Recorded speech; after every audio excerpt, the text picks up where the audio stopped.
بسم الله الرحمن الرحيم. الحمد لله رب العالمين والصلاة والسلام على أشرف الأنبياء والمرسلين سيدنا محمد وعلى آله وصحبه وسلم.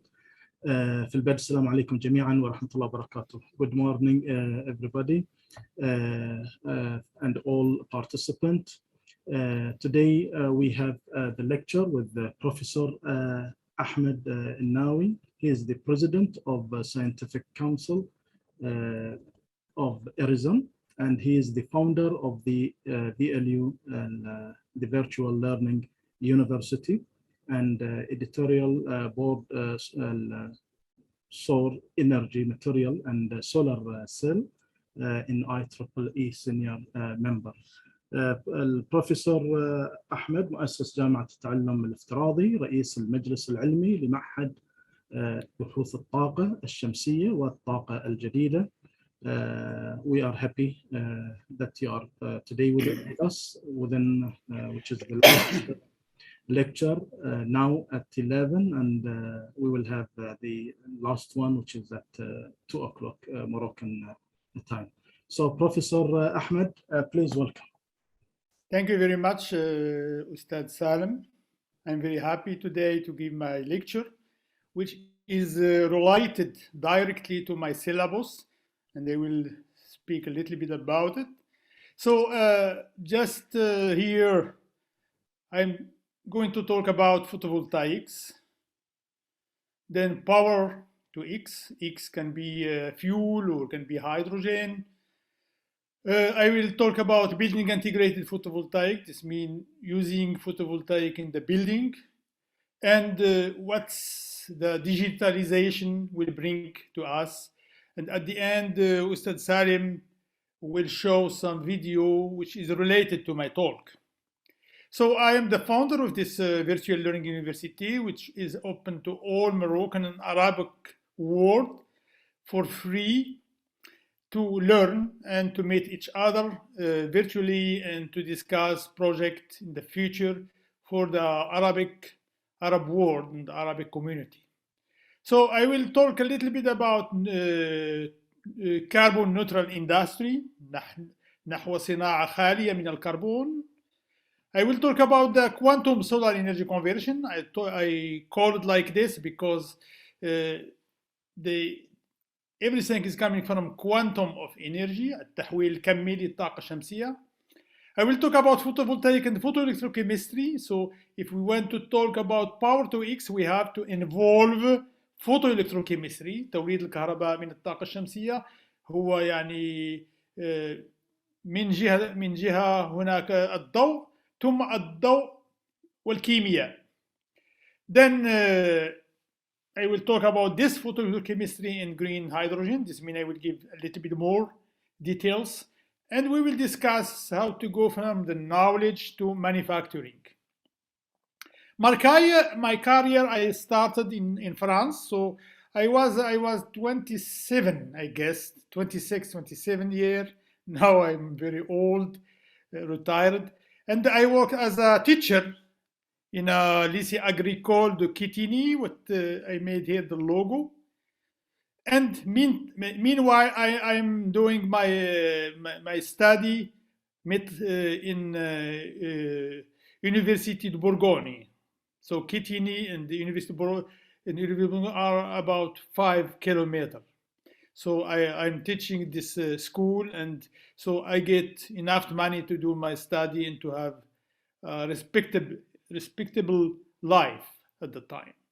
Then after finishing my doctoral thesis, I come back to Morocco, كلية العلوم بالرباط. Here you see the logo.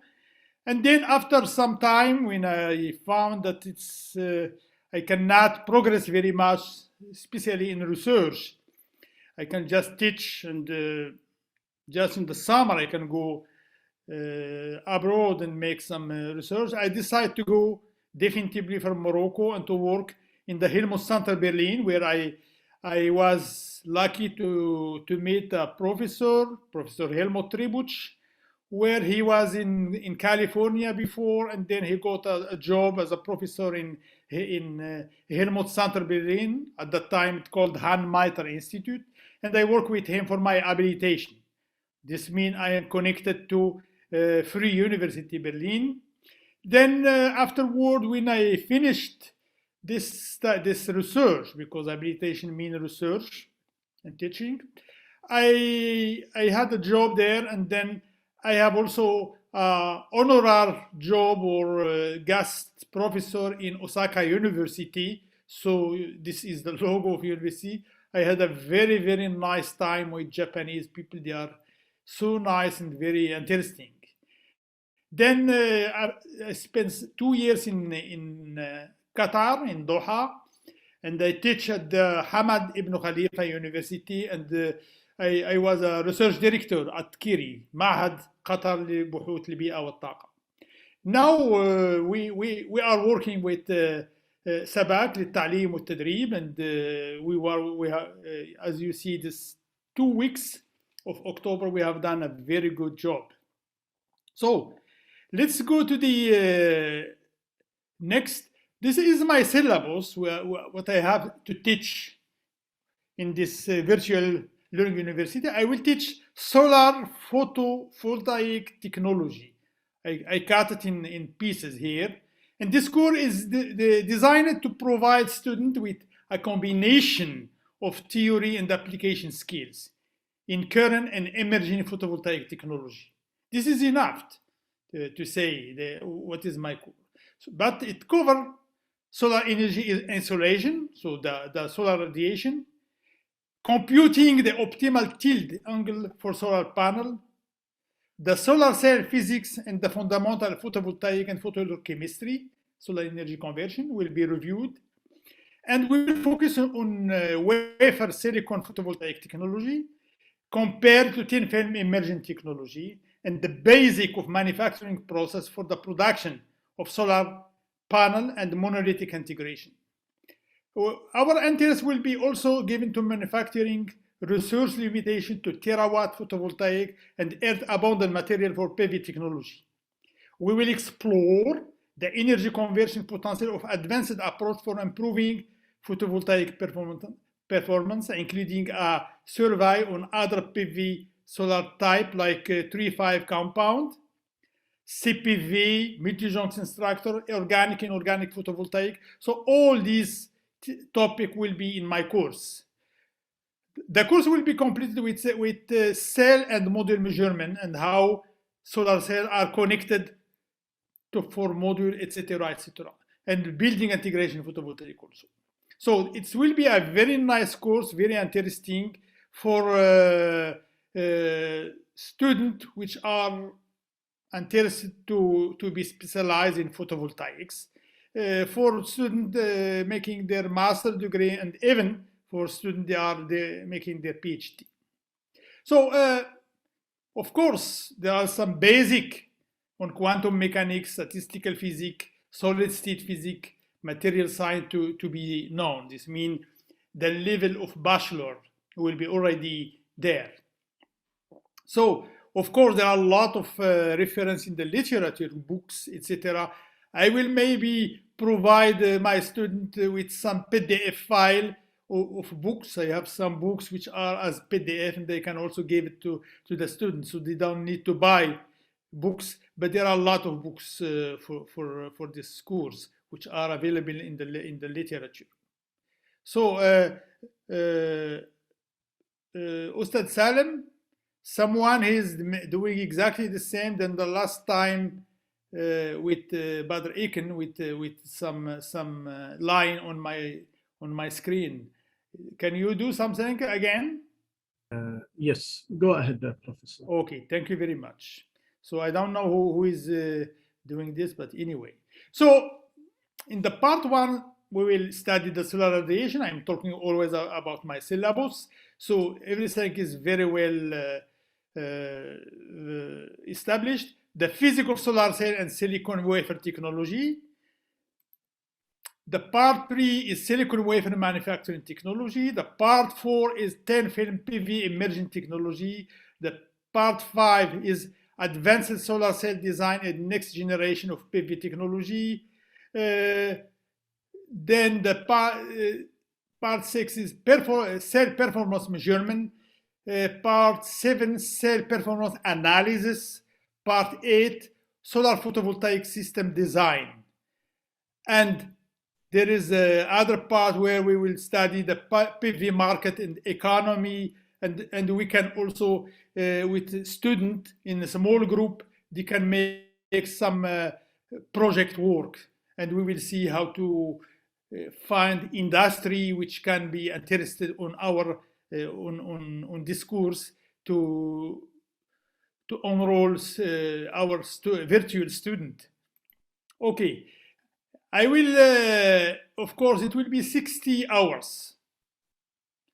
And here I make for every chapter or sub-chapter how much hours we will have. So everything is here very well computed. It's American style. That's how in the American universities they do. They give to the student everything in the beginning that they know everything. So for every sub-chapter you have a number of hours, and at the end you have about 60 hours. And of course, I would love to make some tests, some homework, etc., in order that I can evaluate student to give him a certificate. Therefore, there is a homework 30%, midterm exam 30%, final exam 40%. So the total is 100%. So it will be really a real course. This model, what I have taken here, is from Harvard University. So I just use a template where Harvard are doing their syllabus, and they make exactly the same. So of course, this course will help students to explain and analyze the sun as source of energy for heating, transporting, transporting electricity. Explain the black body spectrum versus solar spectrum. Describe the character of light as electromagnetic wave, and etc., etc. I will, of course, give this video to Professor Dr. Ustad Salem. Then you can see all the detail. So I prefer to go a little bit forward. So let's now start with my talk. What is the problem we have? All heard about carbon footprint and global warming issue. We believe that this global warming issue, or carbon in the atmosphere, is coming from burning of oil, gas, and coal, and they are driving the climate change and the global warming. And if we do nothing, the world will become significantly less habitable. And that's it start already. So therefore, we have to stop technologies that run on fossil fuels. That's the first thing. So if you look to this, actually, you see that more than 80% of our energy is coming from fossil fuel. أكثر من 80% من الوقود الأحفظي. Okay. Now, how to resolve this problem or to find a solution? What we call, there are several mitigation trajectories possible in order to stay below 2 degrees or 1.5 degrees as the COP, the big conference, the international conference on the climate suggests. So if we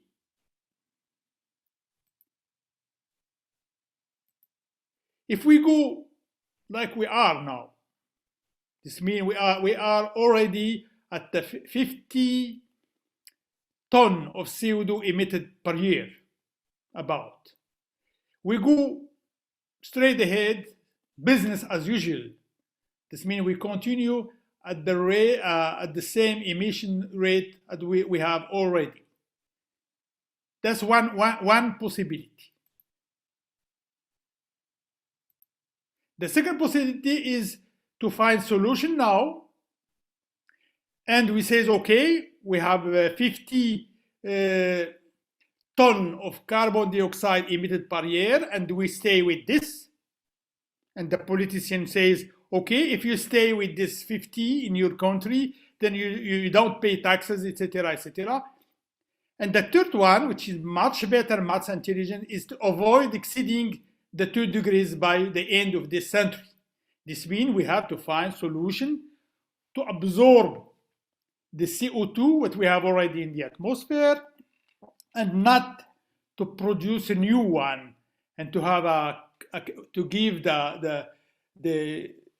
our planet time to become what it was before. That's the best way. And of course, if we do this, we can gain. So we have to explore technologies that run on green fuel. And we have also to make life cycle accountability, production, use, transport, and disposal. Al-muhasaba. That means companies which are producing, we have to see what they are doing from the production to the end. And that's how we have to work. So we have to opt for this solution to cut the current emission. So, okay, if we do this, then we are saved, and we can really have a good life on this planet. Okay. Okay, so let's see here this picture. We have the sun, what I show you here.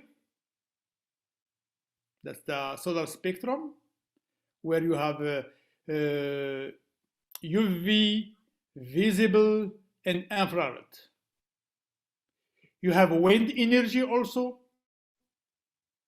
You have panel. You can inject electricity from wind and from panel into the grid here. All are possibilities what we have now. Okay, so if we add another solution in our industry, we say we can make the separation of carbon dioxide from industrial process to a storage for long-term isolation from the atmosphere. That's a solution.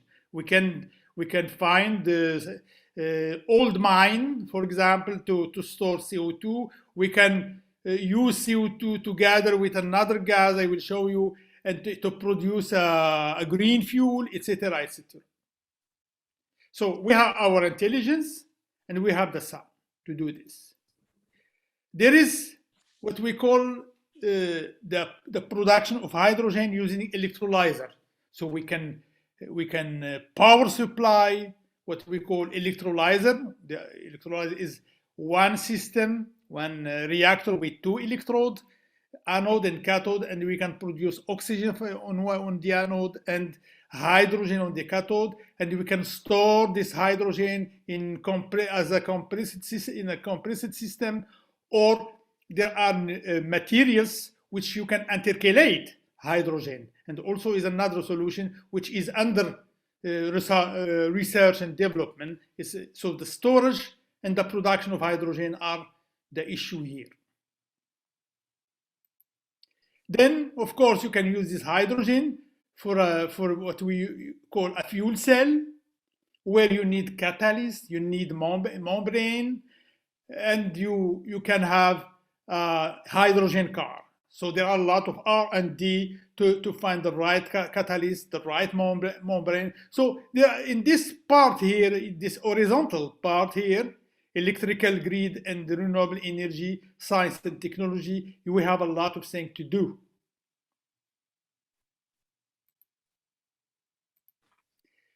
Then you can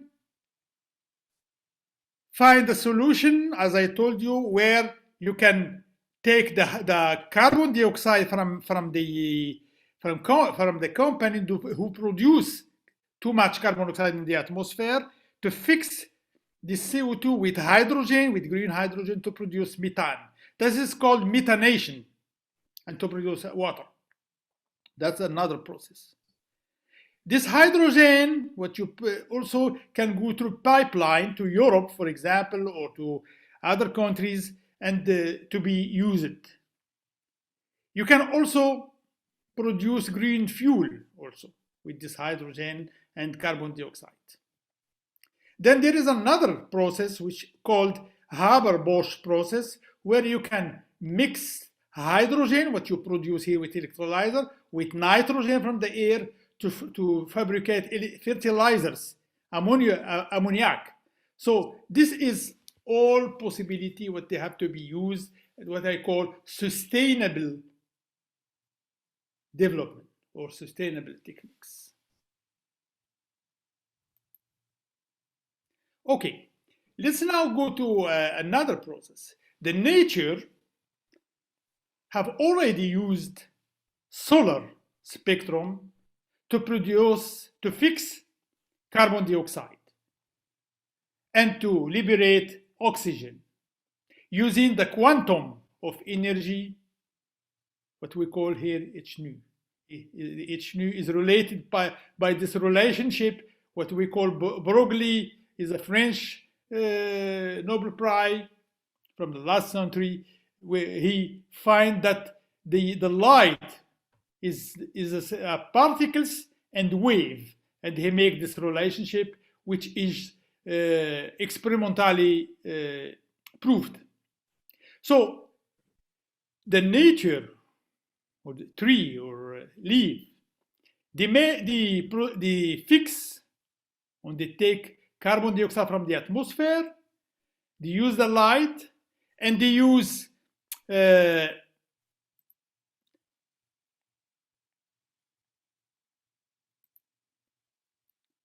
kind of catalyst, which is coenzyme, to produce biomass, glucose, for example. I gave here the formula of glucose, and water, of course, from the ground.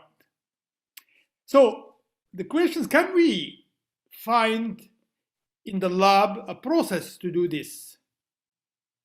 To take CO2 from the air and to produce, for example, some carbon hydrate, etc., etc.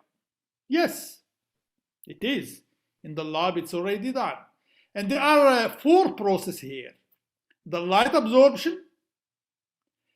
So the physicist or the chemist or whatever, the scientist, know what the plant is doing. It takes the light absorption. There is charge separation. There is charge transport. And there is either electricity and fuel to produce. And that's what we call artificial photosynthesis, learning from the nature.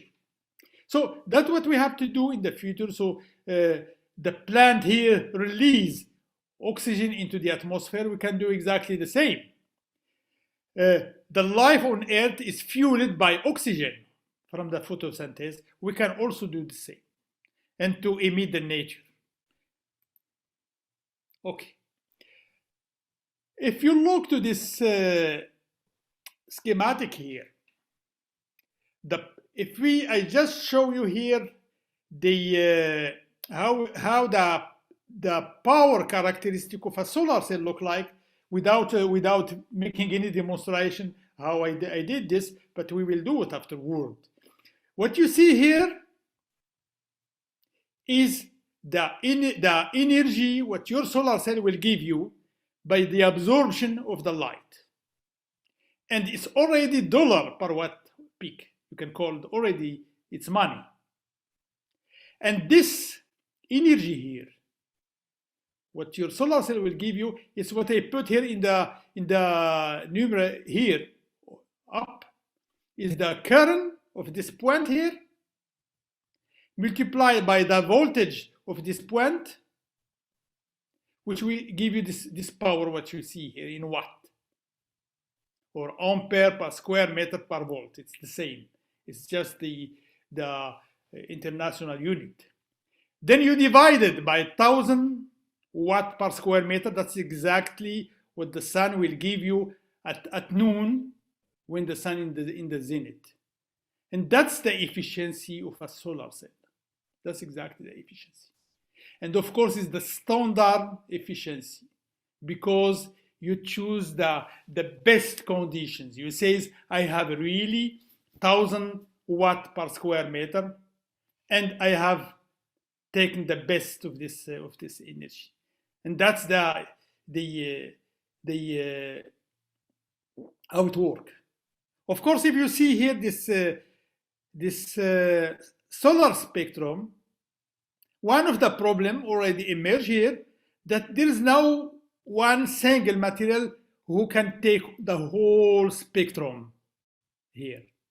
You have to have different materials together in tandem in order to collect all the spectrum if you want to have a high efficiency.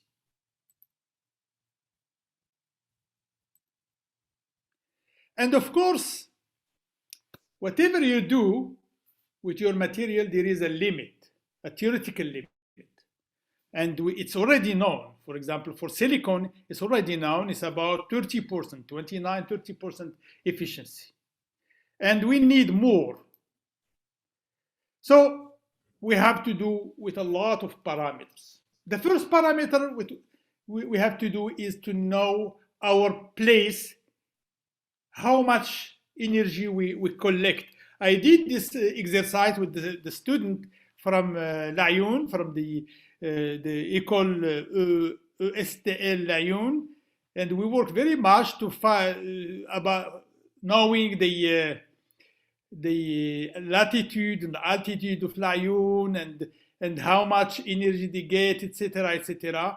And we know exactly how much, if you take a panel or a system of panel in Laayoune at the ESTL, how much we can gain of energy from the sun. And that is one of the exercises what we will do later with the student at the Virtual Learning University. And of course, we learn also how to make your module in the right angle or tilt. This is also another exercise what I did with the student here. This kind of small exercise, we can do it in Rabat, we can do it in Laayoune, we can do it in everywhere, in every place. This is also very important in the beginning. If you want to install your module, you have to install it in a place oriented south and also with the right calculated tilt in order to get the maximum of energy on your panel. That's the first thing you have to begin. You have also to learn how to connect your watch, which is the hour what you have, with the solar. It's 12:34 now, and we have to connect to the solar time, local solar time, and that's also an exercise what we will do during our course. So let's start now to see different kind of solar cells. There are some very exciting research actually on organic, inorganic photovoltaics solar cells, where, as I told you from the nature, you have photocurrent generation process. Here in this organic, instead of electron hole separation, we talk about exciton generation. I will tell you why. Charge transfer, state dissociation, and charge transport. So this is this concept of solar cell, which is based on one material called donor. This means this material is done to give electron. Another material which is acceptor, is done to take electron, and you have to complete your system with some contact from both sides to make a solar cell. And here, as yesterday when we heard the talk of Thomas de Hannibal, there are a lot of problems emerging when you are preparing your device. The interface are very important. The recombination at the interface are very important. So this is also something what you have to deal with when you are working with solar cell. So this kind of solar cell, which is based on organic, inorganic, is interesting to develop because organic material are abundant. And also it's very interesting to have some organic material which are not very good for the environment, to recycle it into material for solar cell. So another possibility, as I told you, you have to gain the whole spectrum, is to mix different material. For example, to take material with large band gap, like here, which absorb in this region of the spectrum, and another material with small band gap, which absorb in this region where the light is near in the infrared. So therefore, you can mix two or more semiconductors, and what is not absorbed in one will be absorbed in the second, in order at the end of the day, the whole spectrum is taken. So this kind of strategy, what we call tandem solar, is very important. So here I show you one picture where you can see three cells, cell 1, 2, and 3, which are together, and between the cell you have to find technology that electron go and hole go from one cell to the other by tunneling, because tunneling will make the resistance smaller, and therefore you can have a very good devices. And this is with 3,5 compound is known. Actually, we can go to 46% solar cell. And Thomas Hannabel yesterday have shown you this, and even he used it for hydrogen production. Okay, that's in this kind of organic and inorganic solar cell. There are two configurations. There is one which is planar configuration. So you will have just a layer of donor acceptor, and there's another one where you have together the donor acceptor are mixed, what we call the bulk heterojunction architecture. And this is a nanoscale system, and this is turned out that it's can give very easily good result. This second one. And one of the advantage of this organic solar cell, inorganic, organic, is, as a matter of fact, it's extremely thin, and you can have flexible substrate for building integration photovoltaics. Now let's go a little bit further for a second kind of organic and inorganic, and I think we had a talk from Professor Nasruddin from École Polytechnique de Lausanne, in the second day of this virtual learning university talks, consists using the Perovskite. And you can see from the Mendeleev table different amine, different divalent metal, and different anionic spaces. And to see the radius of every, you have a Bohr, what we call Bohr radius of every molecule or every atom, and to see which system can be stable using there is a relation here called Goldschmidt tolerance factor concept. And it's possible to find a lot of materials, a lot of perovskite materials, like metalloammonium and formamidinium. So they are all organic names, difficult to spell. And you can have also this kind of donor acceptor and to make a good efficient solar cell. And actually there are already a lot of collection. I have seen this from this reference here, where you can make the perovskite solar cell. So here I will open a chapter of for informatics, the machine learning and artificial intelligence algorithm. You can, I think our universities, we have a very good and smart student working with informatics and physics, and they can work on machine learning and artificial intelligence algorithm to predict high performance perovskite solar cell, to find which material can be the right material as a contact, the right material as a blocking layer, etc., etc. If you scan the literature, if you take just this reference here, you can understand more about what I am talking about. I work with a student long ago. He is actually in the United States, and he worked on this kind of work, system. So let's go now to silicon. See, I like this material because it's the material where I can say it's fit with the technology of today. You look here, the silicium, you have a diamond structure. If you look here in the Mendeleev table, silicon here is in the 4 column, and you have the 5 column here and the 3 column here. And one of the technology which is very, very well developed is the doping of silicon. We know how to dope silicon exactly and to control the doping.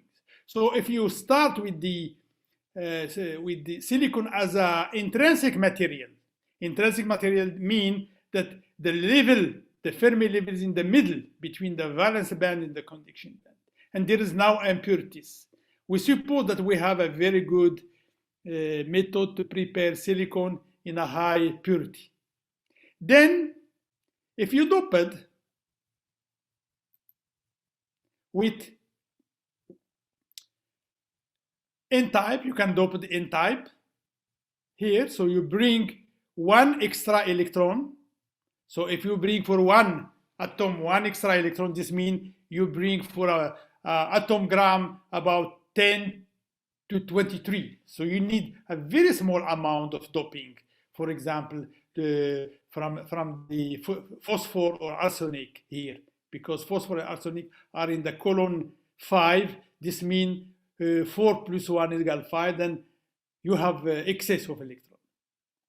So you can dope N easily. You can also dope P. So if you bring Bohr, for example, Bohr in the column 3 can, instead of giving electron, he will take electron. Then you have holes. So then you will have your material as N-type or as a P-type. Okay. And this is very important. This technology is very well known. So if you look here, you can form also the P-N junction. I can unfortunately not show you the video here because we don't have time. That's what I do when I give course. We have video to show how the doping, etc., etc. But you can see just here how there is a diffusion between the two materials when you make it together, and then you will form a junction. Of course, mathematics and physics explain very well how things are working. And I just show you one schematic here. The formula seems to be difficult, but it's in reality not difficult. It's mathematics, and I think in the university in Morocco, we have a good level of mathematics at least. And people can understand this kind of stuff. So where I show you here, in every device, that's an analogy. The rain means that you bring electron. Then the evaporation, that some electrons there is a recombination. And the flow is the electron here, like a river. And you can build up this equation here with generation and recombination and the gradient of the current. So the gradient of the current, or what make current up and down, that's the gradient, is generation minus recombination. So we cannot go more on this. There are a lot of, you can make equation, and at the end of the day you will come with the equation of the current. But how it works when you make together two materials? You have the p-type, you have the n-type, and you make together these two, and then the electron and holes will move, and at the end you have the heterojunction. Okay, you have a PN junction. PN junction in terms of energy. This is the imagination of the physicist. Doesn't exist. It exists in terms of mathematics, of calculation, in order to understand stuff. Look like this. So we will have a diagram, and this we will also study during the syllabus in a very good way that people understand this. And then,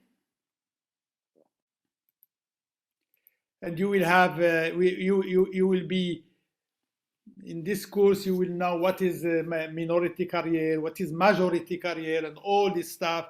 Why these bands are banded here in the between, in sandwich between the bulk of one and the other, etc. All this stuff will be explained very, very carefully, because the basic that are the basic for a physicist to have more innovation and to think about stuff. So I will not go through this equation. They are seems to you difficult, but in reality they are not difficult. So we will also have some quiz. I mean, we will interact. You are somewhere in Arabic world or in Morocco, and we will make some exercise directly, virtually, to explain stuff and to make some exercise, what we call travaux dirigés in Morocco. We will make it in online and to explain to you everything and to make exercise. And we will come to with the relationship, and here the most important relationship, which is give you the current here, what we call ideal diode equation. We will establish it, and this is the background for understanding how solar cell work. You don't need to look to this formula now, it's not necessary, but this relationship will give you this curve here, that is the characteristic of a solar cell in the dark, and this we will establish all this stuff. But let's go a little bit in detail. Actually, the technology of silicon have moved very fast. In the beginning, we had that's the solar cell and module, what you find in the market, what we call standard cell aluminum back surface field, where you have aluminum here, and then you have a P-type material, and you have you diffuse N-type, and you get a solar cell. And this is a module which is 20% efficiency, what we call ALBS. You find it now in the market. That's what is sold in the market by different companies. Then people are very smart and try to think about to see how to improve it. Then they improve it. For example, the back contact, they find how to do point contact or local contacts here. And they passivate the back contact with some dielectric, like titanium oxide, like there are many, and they move from 20% to 23%. Then again, they continue this with a lot of possibility like other passivation, and they move it to 25%, then to 26%. But curiously, all these methods are saturated to a certain level. They cannot go further. Then they go further with photolithography, inkjet printing to improve it. Actually, the most of people are thinking about to make a tandem cell, what we call heat solar cell, is a combination of amorphous silicon and crystalline silicon and perovskite. To get, they are targeting 30% efficiency, and actually they are not far from it. Okay, let's go further to a very interesting stuff. Let's start with silicon again. That's silicon, and that's the Mendeleev table. That silicon here is in the column 4. Here you have gallium, aluminum in the column 3. Then you have here in the column 5 potassium, arsenic, etc. And silicium can be doped, as I told you, and you can make a good solar cell with silicon, and that's one of the advantages. This I already explained to you that you can dop N and you can dop P.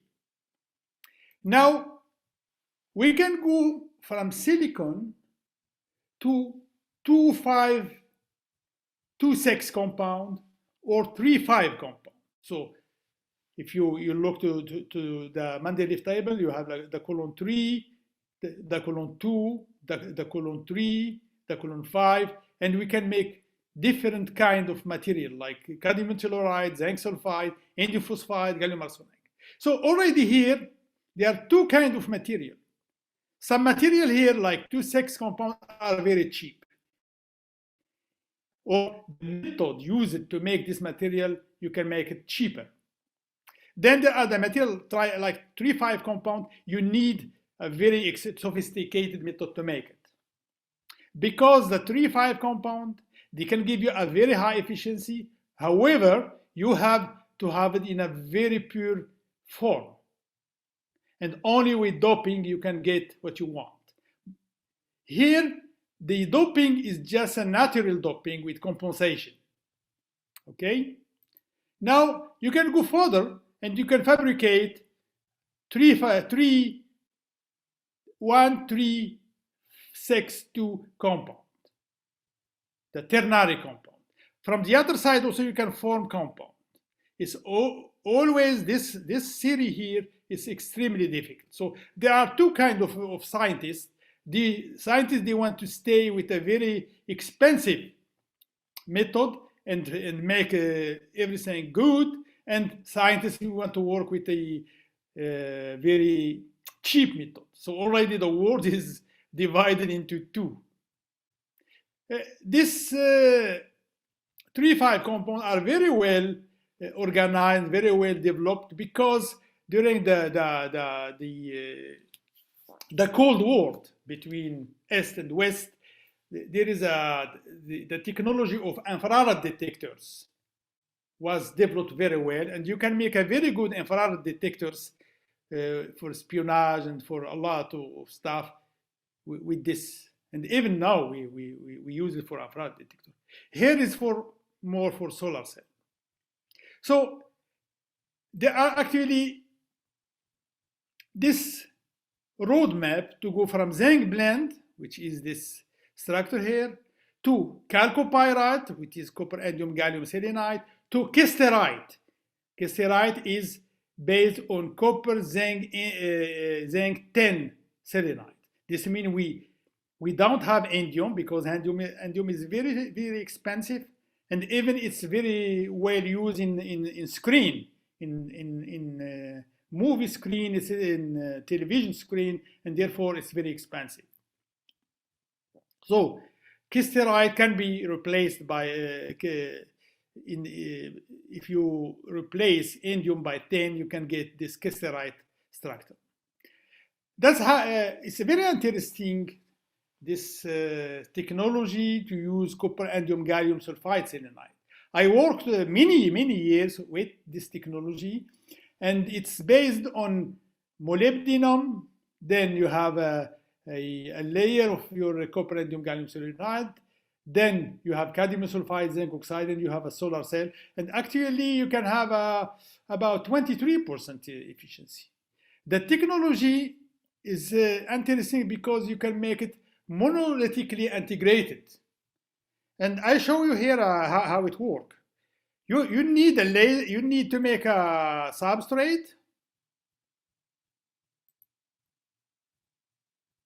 Is a molybdenum, and then you use a laser which cut your substrate like this. Then you have already the different solar cell, and then you continue your process with passivation and again some other patterning in order to get a devices.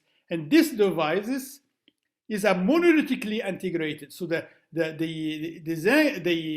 front of a cell is connected to the back of the other cell, and then you will have what we call monolithic integrated module.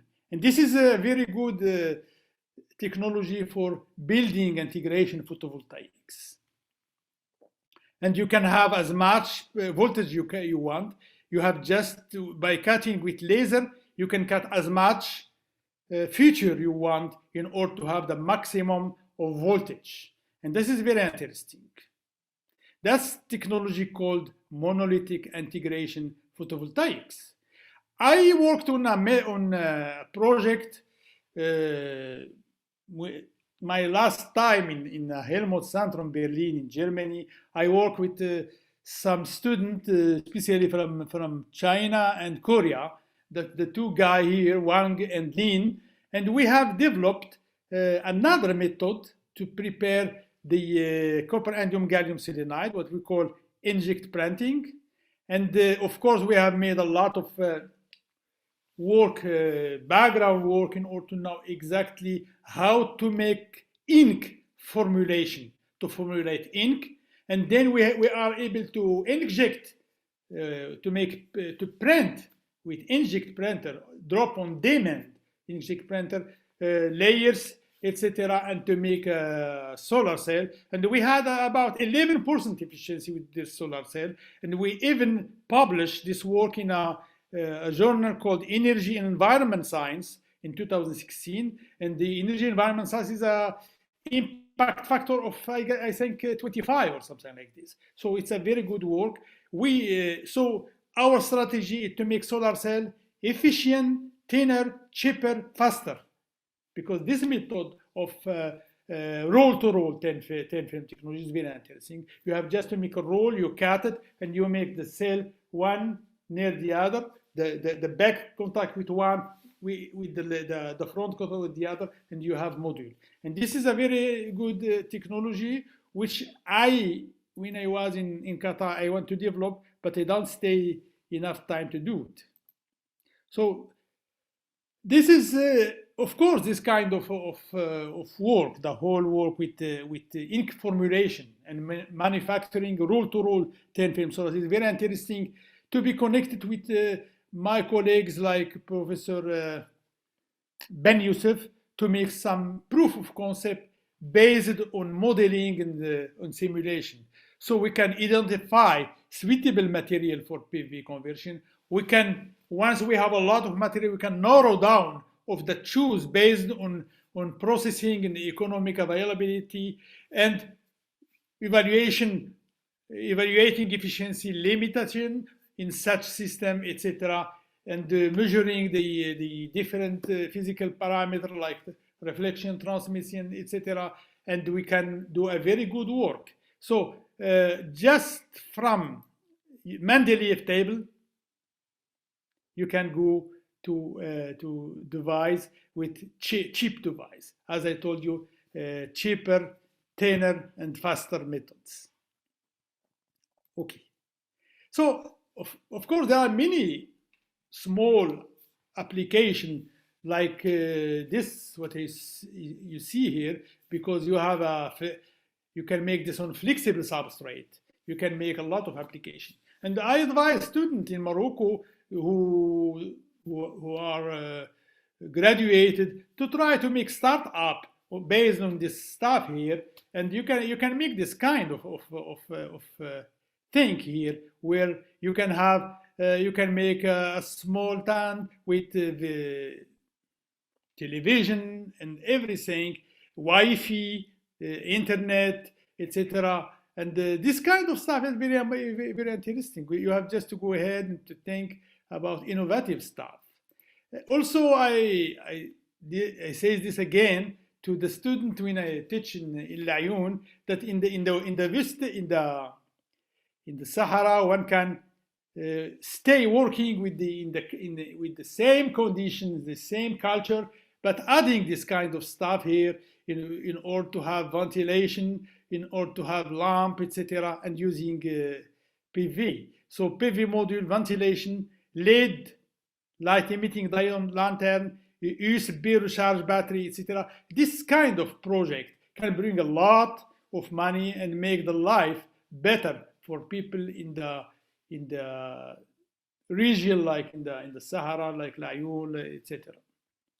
And this I have discussed many times with my students, and so I think some are trying to do this kind of job. Okay, let's go now to another topic, is the integration of photovoltaic into the building. It's a very important topic which has to be developed in Morocco. The building of tomorrow has to integrate photovoltaics. But from the beginning, before you start building your building, like you see here with this animation, you have multidisciplinary team, architect and designer, project manager, landscape consultant from the state, cost manager, etc., to work together in order to design the building. So you have at least 3: architect, builder, and customer who want to give money to have this building. And this is very important. This building integration photovoltaic, you have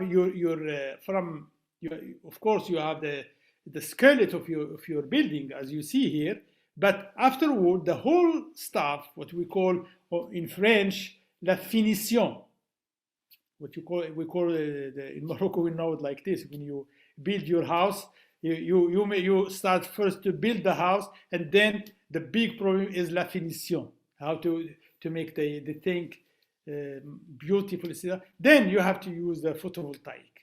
Some part, windows and also walls, can be photovoltaic systems. This means that the photovoltaic module can have 2 functions. One is it's the window, is the wall, and on the second function it's produce electricity, especially if it's in the south.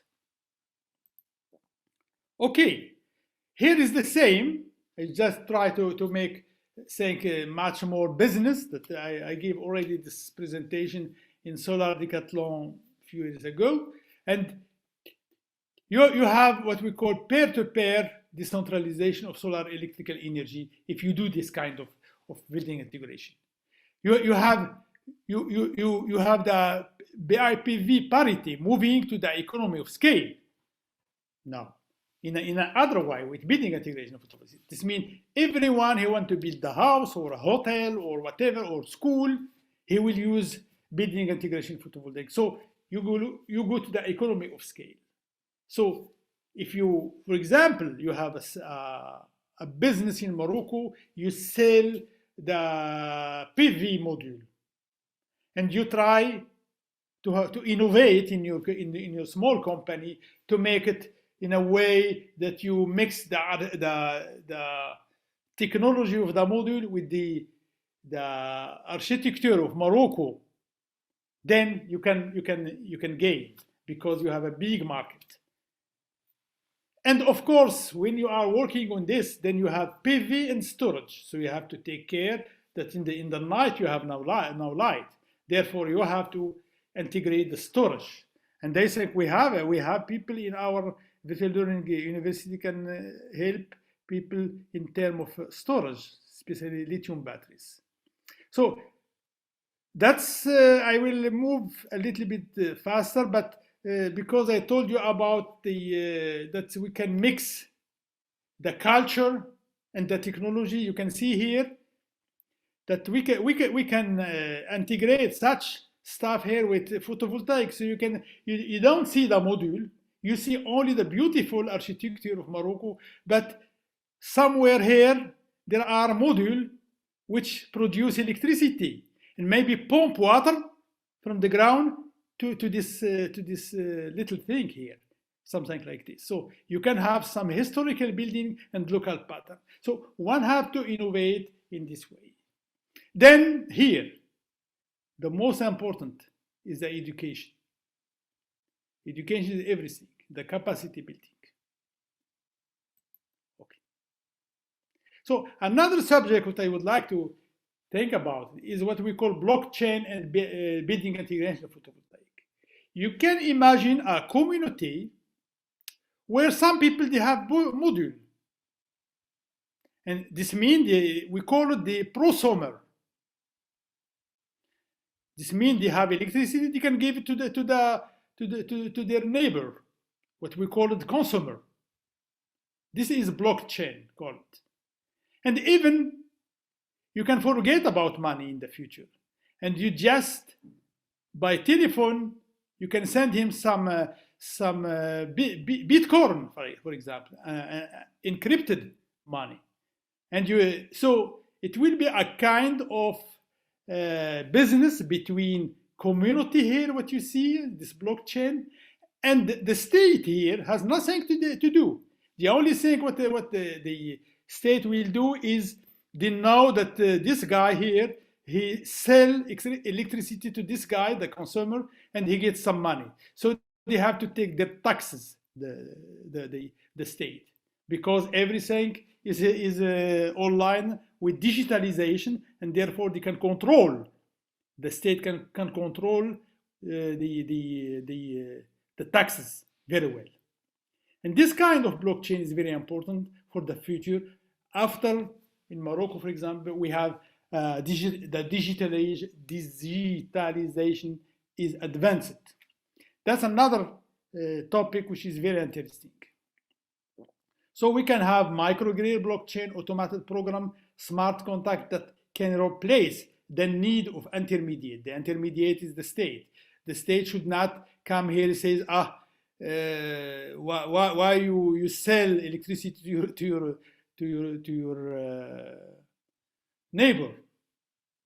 But you have to tell him there is a law in the parliament which allowed us this, and the state, the only thing what they can do is to gain money from the taxes. This is good. So imagine in the whole Morocco people, they make model on their rooftop, for example, like here, what you see, because the parliament have allowed this, التشريع has allowed this, then the state will become rich, because they will get a lot of taxes, because everything is controlled with digitalization. You can say, there is no cash here. That's very important. Okay. So this is the same, just with a lot of detail. I will go better further. Another subject what I would like to show you here is the Industry 4.0, what it is. And you will see one video afterward, if we have time, about this. So as we see, le client est roi here. So the customer, the client is the one we have to take care of it. He want to have some colors. He want to have a special solar cell, etc. So there is a contact between the client and the architect and the businessman, etc. In order together, they can work together. At the end, we have a product where the client is satisfied. That's and of course, if the client is satisfied, that's how the good business will work. So digital factory tailor the product to match consumer request. And the architect is the central part in this, because there is a contact between, you don't need to go to architect, you have just to have a contact via internet, and then you can work together. So it's very important, this kind of business in the future, what we call Industry 4.0. So you have, I just finished the cycle here. So you have the wafer. So from the beginning, the consumer will see which wafer he wants to have, etc., with colors, etc. And everything is done digitally, and which kind of model he wants, which color, etc. And maybe he wants a facade because he's in the mountain when it's very cold, then he wants to have some isolation, etc., etc. He wants also to have some features, some Arabic pattern or Moroccan pattern in his window, etc., etc. This is very important. That I call that's the consequences of Industry 4.0 on PV technology.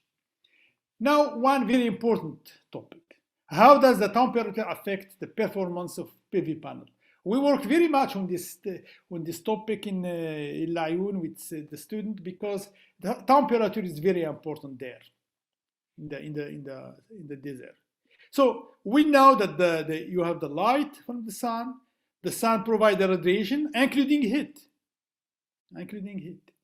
Then you have the wind, which bring the heat. In the summer we call it shirgi. And you have your module where there are different parts in the module. There are some parts with different calorific capacity, and one has to know everything. I write here 4B module because you have 4 bus here. 1, 2, 3, 4, 5. So it's not something exceptional. So how to do this job? How to deal with the temperature? So this is how the solar cell is looking. You have the different part, and every part here can bring or transfer some heat. And we have to know which material we have. Sometimes you can use some phase change material. This means some material, when it's hot to 50 degrees, it will become cold and will help to break down the temperature. It's the same here. I just show you a beautiful picture where you can see different parts: aluminum, from cell, gasket, glass, EVA, ethyl vinyl acetate. And you can also think about other polymer for encapsulation of your module. So all these are very important to study when you deal with the temperature. Mathematics and physics are very important. We just say, okay, we have parameters like voltage, power are very important. And these two parameters, what's happened with the temperature? They will go up or they go down. We will see. The mathematics will give you this, dx over dt. It's a variation with the temperature. dx over dt is just a very small quantity where you can say the value of a variable at the end minus the variable at the beginning, and the temperature versus the temperature. And you can see VOC will decrease and the power also will decrease. That's how the physicians are thinking. So we know from the result that if you increase the temperature of a module, the VOC will decrease. That's very bad. And therefore, we have to deal with this to find solution. The physics behind what I show you here, don't pay attention for the moment. We will make it if you are enrolled in this course, because there are parameters. There are intrinsic parameters of semiconductor which are affected by the temperature. That's why there is this problem of the photovoltaic. And this is very important to know the origin. So we build a relationship. There is a different way to build a relationship. This one we build together with the student, where we can have any parameter, voltage, open circuit voltage, power, current, etc. After when you have a module, we know the temperature, the standard temperature, and we can measure the temperature of the module in the field, and we can use what we call NOCT, because it's given by when you buy a module, you can get this relationship, and then we can know about the power of the module at 50 degrees, at 70 degrees, etc., etc. We did this kind of work, and it's very enjoyable because the student at the end they got the exam on this, and of course it's not always easy, but most of students, more than 90%, they understand, which is very good. So the temperature is very important, as I told you, and every part of the module has to be studied if you want to have the module of the desert in the future. Because in Morocco we have hot weather, and we have to have a specific kind of module for Morocco. So we have to deal with NOCT, nominal operating cell temperature, what I showed you before. I will go back to this NOCT in order to see what I mean. Wait a second. This one, this relationship, that's NOCT. You see it here? And it's empiric and given by all companies, and they all are agree with this. And then you can calculate the power, for example, of your module at a given temperature. So you have to know that the ambient temperature and the module temperature are different. That's the point. It's not because it's 50 degrees outside that the temperature of the module is also 50 degrees. No, it's wrong. So as I here again, I come back. So one has really in Morocco to have an industry of module which is fitting with our climate. If you buy a module from outside, it's not fitting with our climate. But we can do a lot in order to cool down the module. Okay. So it's a lot of detail here, but I'm not going to go on. So the only thing, when I was in Qatar, we discussed this kind of problematic, because Qatar, like every place in the region, there is a hot climate, and also there are a lot of dust. And I show you here just one picture. That is our solar test facility in Qatar, where I was responsible. And one day, this was 2 of April 2015, we had something which make everything like this. And this kind of, that's one of the problem the photovoltaic deal with. Even in integrated photovoltaic or in standby here photovoltaic. And this is what we have to think about it. Okay. Okay, of course, if you are studying photovoltaic, you have to know physics. But fortunately, the physics is very simple. Everyone in the beginning, in the university now, Loi de Kirchhoff. I write it in French here. And this kind of relationship here, if you follow the electrical engineering science module in the university, you know this. And that's the only equation what you can use in photovoltaic to have this very complicated relation, which is a little bit seems to be complicated, but it's not complicated if you understand very well, or you have somebody to explain to you very well. So every solar has a equivalent circuit which give you this relationship. And I show you here an equivalent circuit. You have the solar cell, which is give you the current, and you have a diode, which is the equation which give you the solar cell in the dark. And then you have a lot of resistance, like series resistance and shunt resistance, etc. And everything is included in this relationship under illumination, when your solar cell is illuminated. And that's the basic equation. And and everything in this equation or in this schematic electrical is related to the technology. You can influence this relationship, these series resistance, this shunt resistance here, if you play with the technology. And that's the only thing what I want you to understand today. You don't need to compute this relationship and to get it in mind. This is, oh my God, it's very complicated. No, it's not complicated, but it's not what you have to understand today. So if we work on technology, we can make ideal solar cell.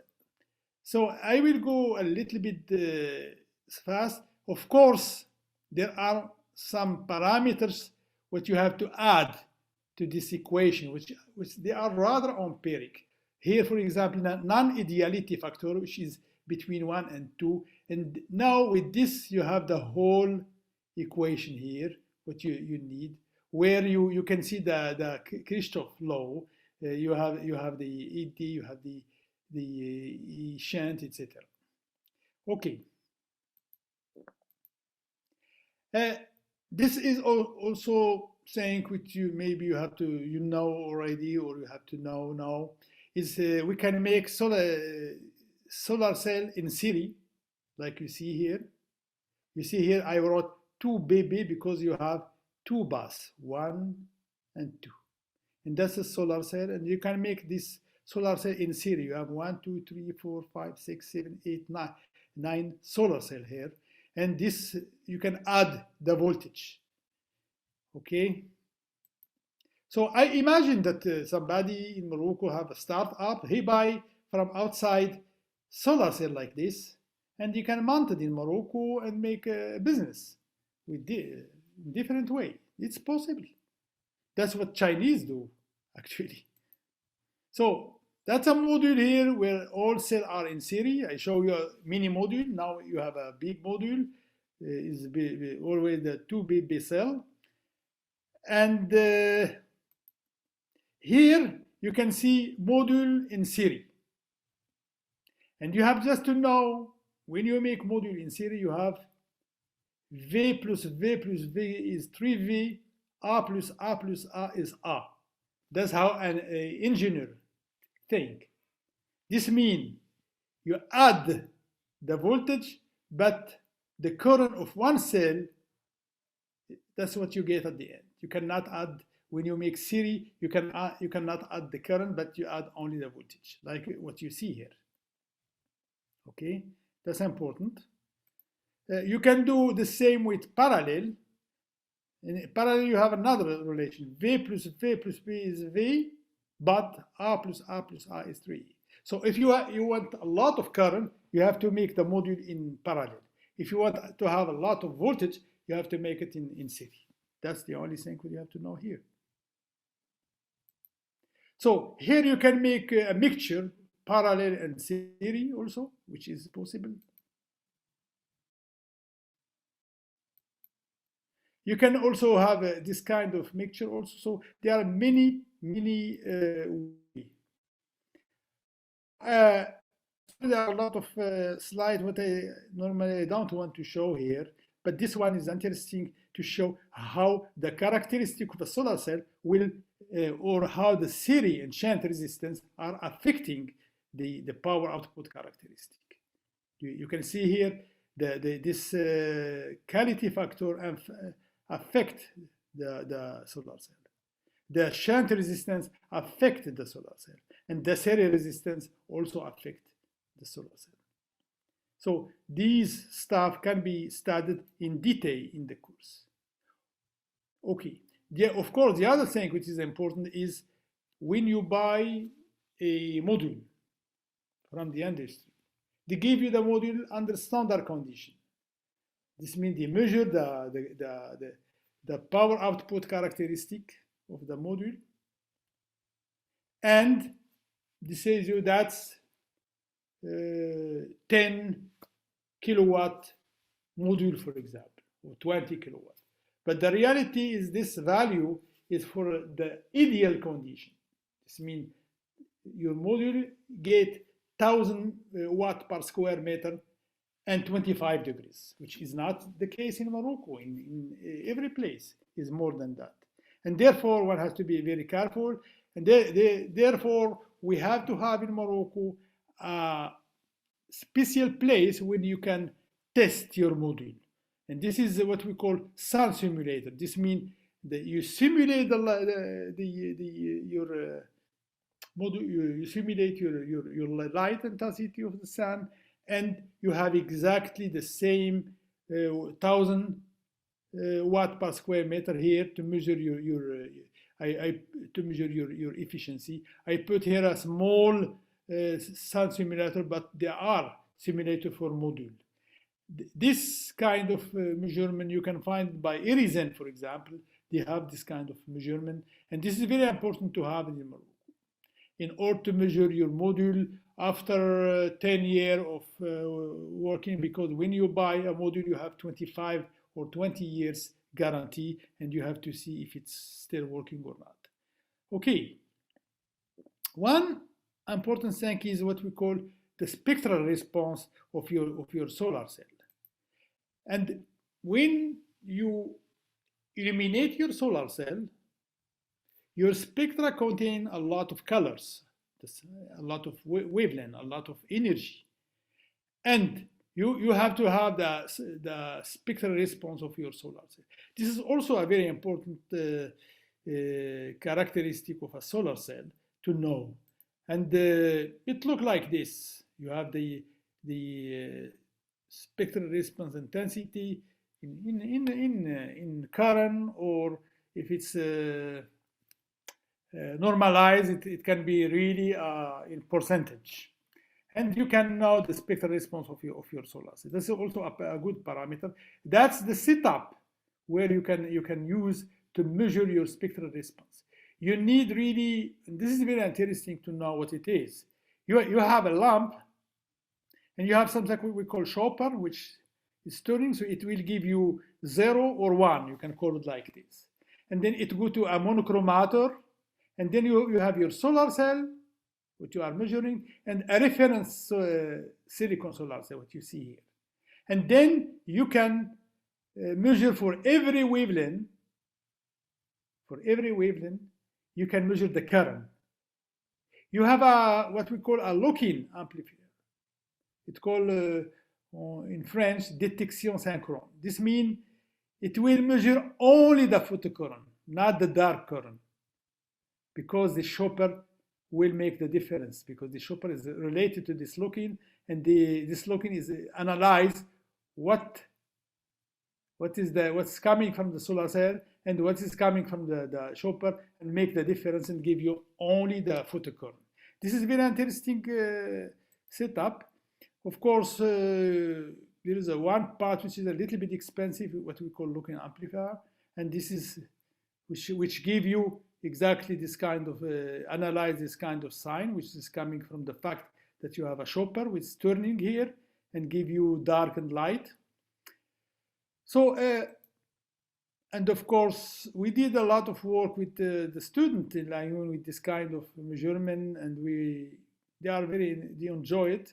So you can find there are you can buy this kind of setup, but it's expensive. It's expensive. It's better if you buy pieces and make it by yourself. If you have good engineer and physicist, you can do this. Okay, you can also have this kind of table when you can measure a solar cell, and you have to know how to measure a solar cell. For example, if you make a spot on this finger here, it's not a good measurement. You have to make the spot between two fingers in order to have good results. Okay, let's say now a summary about what I am building around this course what we call photovoltaic portfolio. We will have professors which are teaching PV and grid. We will have professors who are dealing with PV and building integration photovoltaic, and we will have professors which are dealing with PV reliability, storage, and mobility. So it's about all what I say in my course. And that's how we want to build a photovoltaic portfolio, that when a student get our formation, he will know more than enough about this. And of course, in the future, we will see which university we can be affiliated. Maybe we are lucky and we are affiliated to a very big university in England or United States, and this will be very good for the student, of course, because they will have a kind of diploma which is international. So this is I want to show you this because it's interesting. I don't know if I can make animation here. Wait a second. Yes. that's what we did in Qatar. It's Dr. Elias. He's now in United States. He's not anymore in Qatar. Responsible of storage, and he came to solar test facility where I was in charge, and he made what we call demand response system with one Chinese guy, where the electricity from the solar test facility are injected in the battery. It's lithium batteries, a stationary lithium battery, and you can charge and discharge, and you can see this with the oh, I have to go back. Sorry. No, I'm very sorry for that. Okay, then I will go back. So I make it take only a few time. So you can see the current going through a system where you can measure everything, and then the electricity go to what we call in Qatar the Qatar Science and Technology Park. So we power supply this Qatar Science and Technology Park, and this is a system what we call demand response. That's what we need in Morocco. That you know how much. I think the Office of Electricity and Water has to have this. I think they have already maybe to know exactly how much people need in electricity and how much you have, and you integrate the batteries, you integrate everything. So that's saying what should be known. Now, I will talk a little bit before the end about the PV and power to X. So I will go faster because the other talk will come. So there is one way to do this is to have a panel or a group of panel and to power supply an electrolyzer and to get oxygen and hydrogen. That's the most developed way to make hydrogen and oxygen. And this is a technology which is modular, and it's now developed, and they think Morocco is going to use this kind of technology. That's the direct one. So the second one, okay, there are also electrolyzer. There are two kinds of electrolyzer in general. One is what I showed you before, and this one which use proton exchange membrane. This is also very important to develop in Morocco. And of course, when I give a course or if I give a conference only on electrolyzer, I will give more details. But here I just want to give you an overview. So I'm very sorry that I'm very fast, but you have to have at least that there are two kinds of electrolyzer. So, of course, with electrolyzers, the characteristic FV is a characteristic where you have electrolyte and two electrodes at least. And of course, the characteristic will be exactly the same than for a solar cell, but a little bit different because in electrochemistry, you need always three electrodes: the working electrode, counter electrode, and a reference electrode. That's the problem of electrochemistry. But you can always measure your efficiency of your solar cell with different way. For example, here is the way when we use the free energy of this reaction here, which give you hydrogen and oxygen, and using the light and the surface of your electrode. This kind of work is very important to develop, and we will develop it. And you see how it works. You have the most simple one is you have a metal and a semiconductor. And you eliminate your semiconductor, you create hole in the electron. You need a catalysator because the reaction with for water space need 4 electrons, and it's very complicated in terms of kinetic. Therefore, one electrode with good quality to absorb the light and liberate electron is not enough. You need a catalysator, and we will maybe one day talk about this topic. So, of course, the electrochemistry use, as I told you, 3 electrodes, etc. There are a lot of reaction, very interesting, with added value to, for example, to fix CO2 and to produce fuel. And also, it's not only hydrogen, there are also others. And here, for example, there are many. Yesterday, the Hannibal talked also about this. Okay.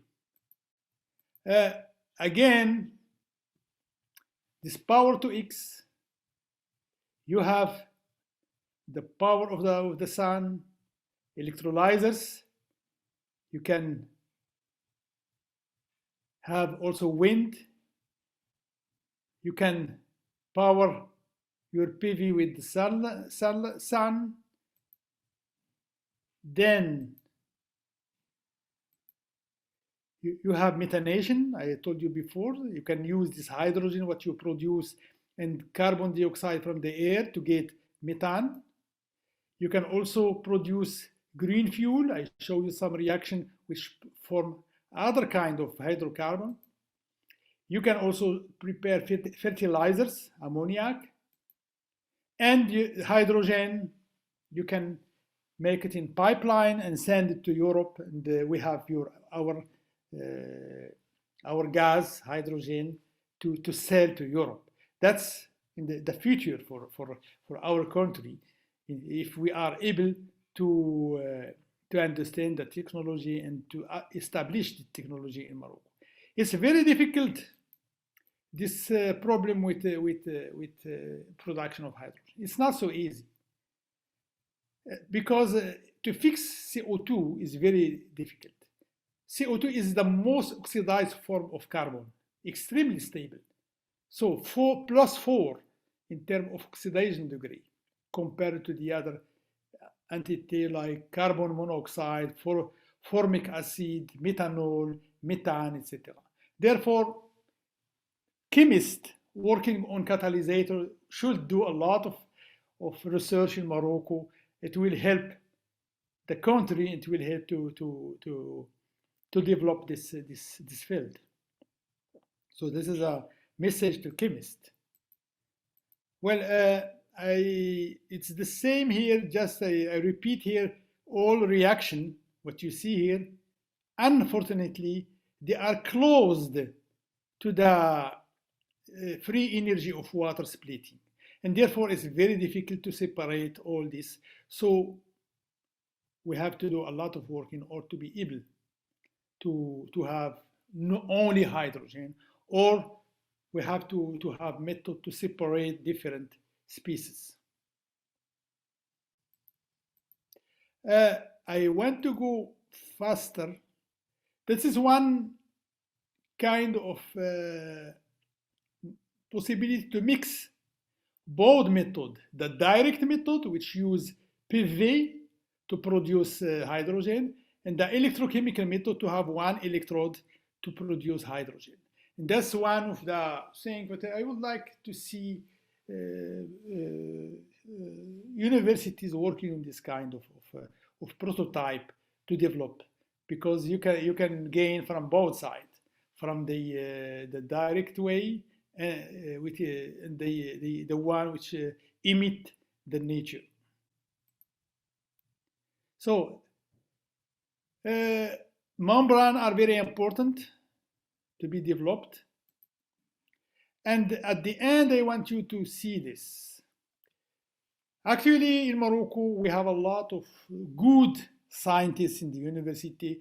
One of the top is Professor Ben Youssef. He is developing different methods to predict materials for the future, etc. I think he's also working now to develop learning machine. And this is the basis. If we combine this work with experiment, with proof of concept, it will be great. So then, that's the knowledge development, what we call it. Then the proof of concept.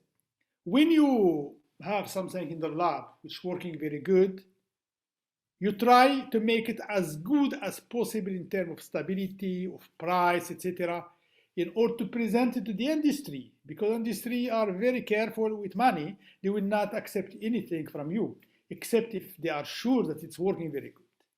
And maybe if you have a good proof of concept, you can go to the startup and to industry. That's how things should work in our university. In Irizen, the Institute for Solar Energy, are trying to be here. If people from the university come with a very good proof of concept and to want to make a startup, they will give him money to make their startup. That's the situation actually in Morocco. So you have to have in the lab a good proof of concept which is ready to go to the next step, which is the technology readiness level of 4, maybe 6, and until 6. Okay. Now, I just want to show you some pictures here where I like very much. Here, when I was in Japan, this student here is a Moroccan, where we try to make a cooperation. I was in Germany, and he was in Morocco, and they come to give my talks in Morocco. Then I just find for him to go to Japan and to make his PhD. And here is in Osaka University. He did a very good work. I don't know where he is now. I don't know, but he's very clever. He worked very good. He knows how to deal with Japanese people. They love him very much. So, you know, the Moroccan now, young Moroccan, when they go outside Morocco, they are always loved because they know how to deal, etc. So that's the one picture what I really like. Here in Hamad ibn Khalifa University, you know, every year before the student come to be enrolled in your course, you have to come to show him what you are doing in terms of practice. So I am here to show, to explain the solar cell, etc., in order that student come to my course. Here is a picture where the student, they got a prize because I have a workshop on building integration photovoltaic, and some of them they present something. This guy here, what you see, if you remember Ustad Salim, that's Muhammad Haj. He was in my group. Now he has a company in I think in Africa, association, and he look here very young. Here is Dr. Ilyas, who did with me this kind of demand response in solar test facility. So here is the beginning of the year 2017. So I finished. I just want to go. So I have a word: قيمة الأشياء ليست في مدة بقائها ولكن بالكثافة التي تحدث فيها. لهذا السبب هناك لحظات لا تنسى وأناس فريدون. وهذا يعني من البرتغال قال هذا. So thank you very much. So I'm ready with my talk. It's take too much time, but I think it's interesting. Thank you. And here you see the Irizen in the beginning, before, right, just in the first time when we start to build up. And here is me in Osaka University. Okay, thank you. MashaAllah. Thank you, Professor Ahmed Ennaoui, for your rich and interested scientific lecture. It was a wonderful lecture. Thank you very much. Let me give a brief information in Arabic about the lecture, please. I will go there. Let me share. I will close it, and I will share the Arabic one. Let's give me seconds.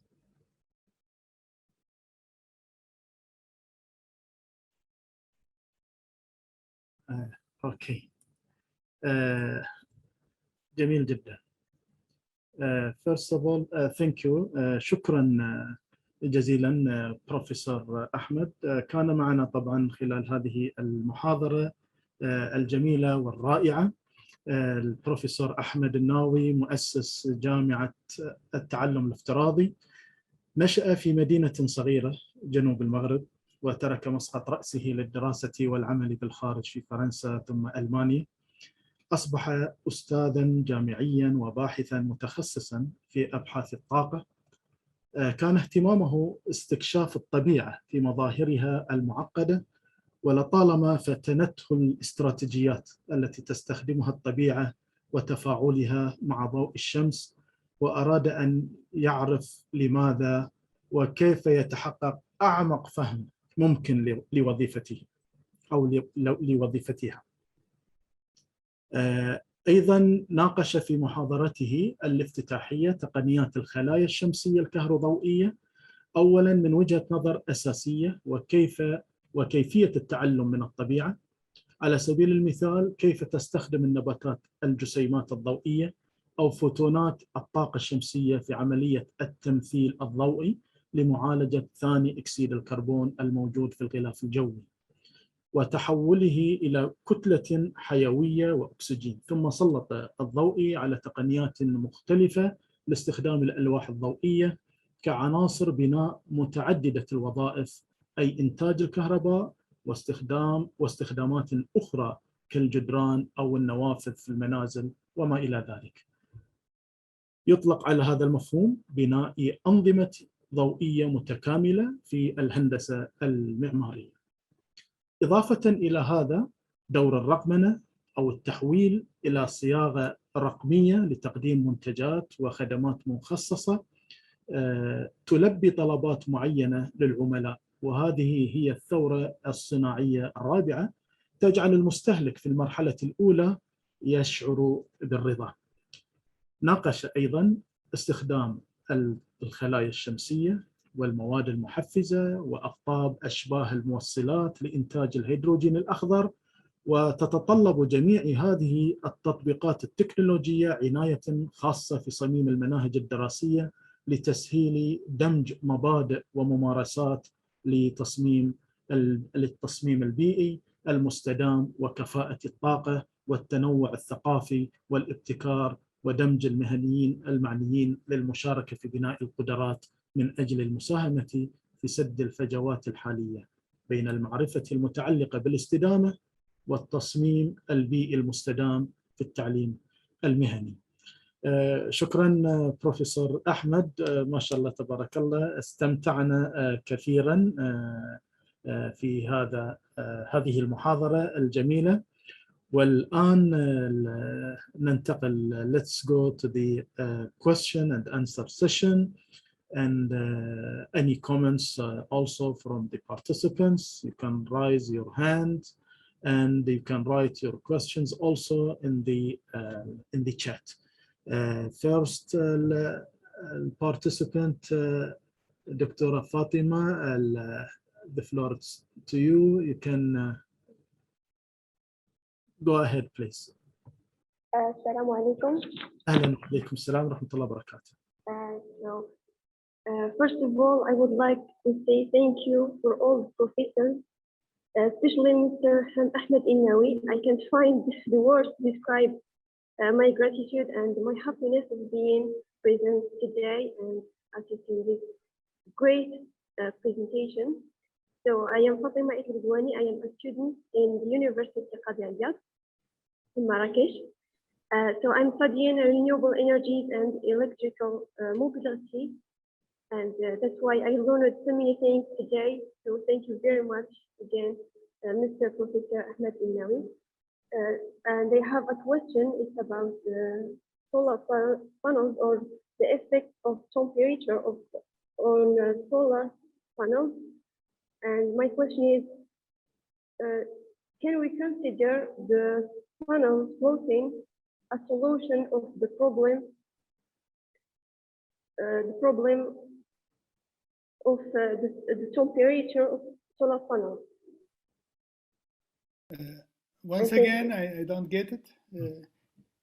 Do you mean that if the temperature is a problem, or what is the question?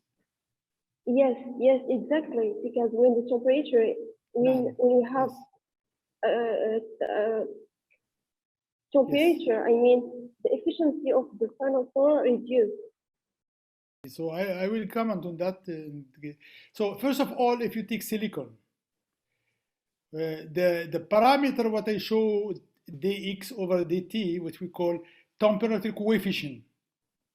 It's given in the table when you buy the module, and it's known, it's fixed. You cannot change it because it's intrinsic. This parameter show that the module temperature will increase and the voltage will open circuit will decrease and the power will decrease.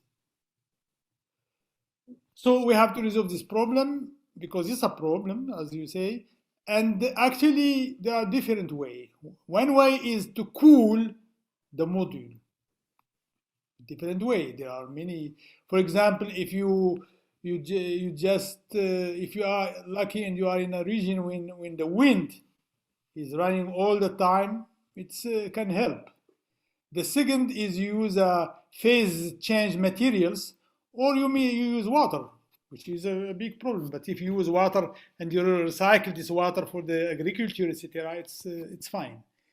The third solution is technology, and actually there are modules. I think the Professor Ivan Gordon, he come at 2 o'clock. He will talk about it.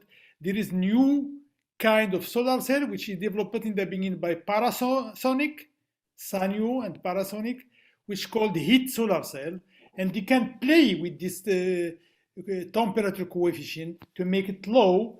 And they show, or this says in their web page, Panasonic, the big company, that even at 50 degrees, their modules stay the same like 25 degrees.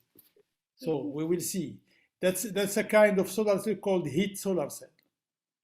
So there is problem, but there are solutions. Yes, of course, thank you so much. And I have another example, panel floating, for example, panel floating on artificial lake, for example. Panel solaire flottant. Can you repeat, please? Just repeat in Arabic or whatever, or in French. Okay. Everything I can. Okay. En français, on dit les panneaux solaires flottants sur des lacs artificiels ou bien sur des barrages. The flottante, you mean, yeah? Flottante, yeah. That's interesting, of course. It's interesting.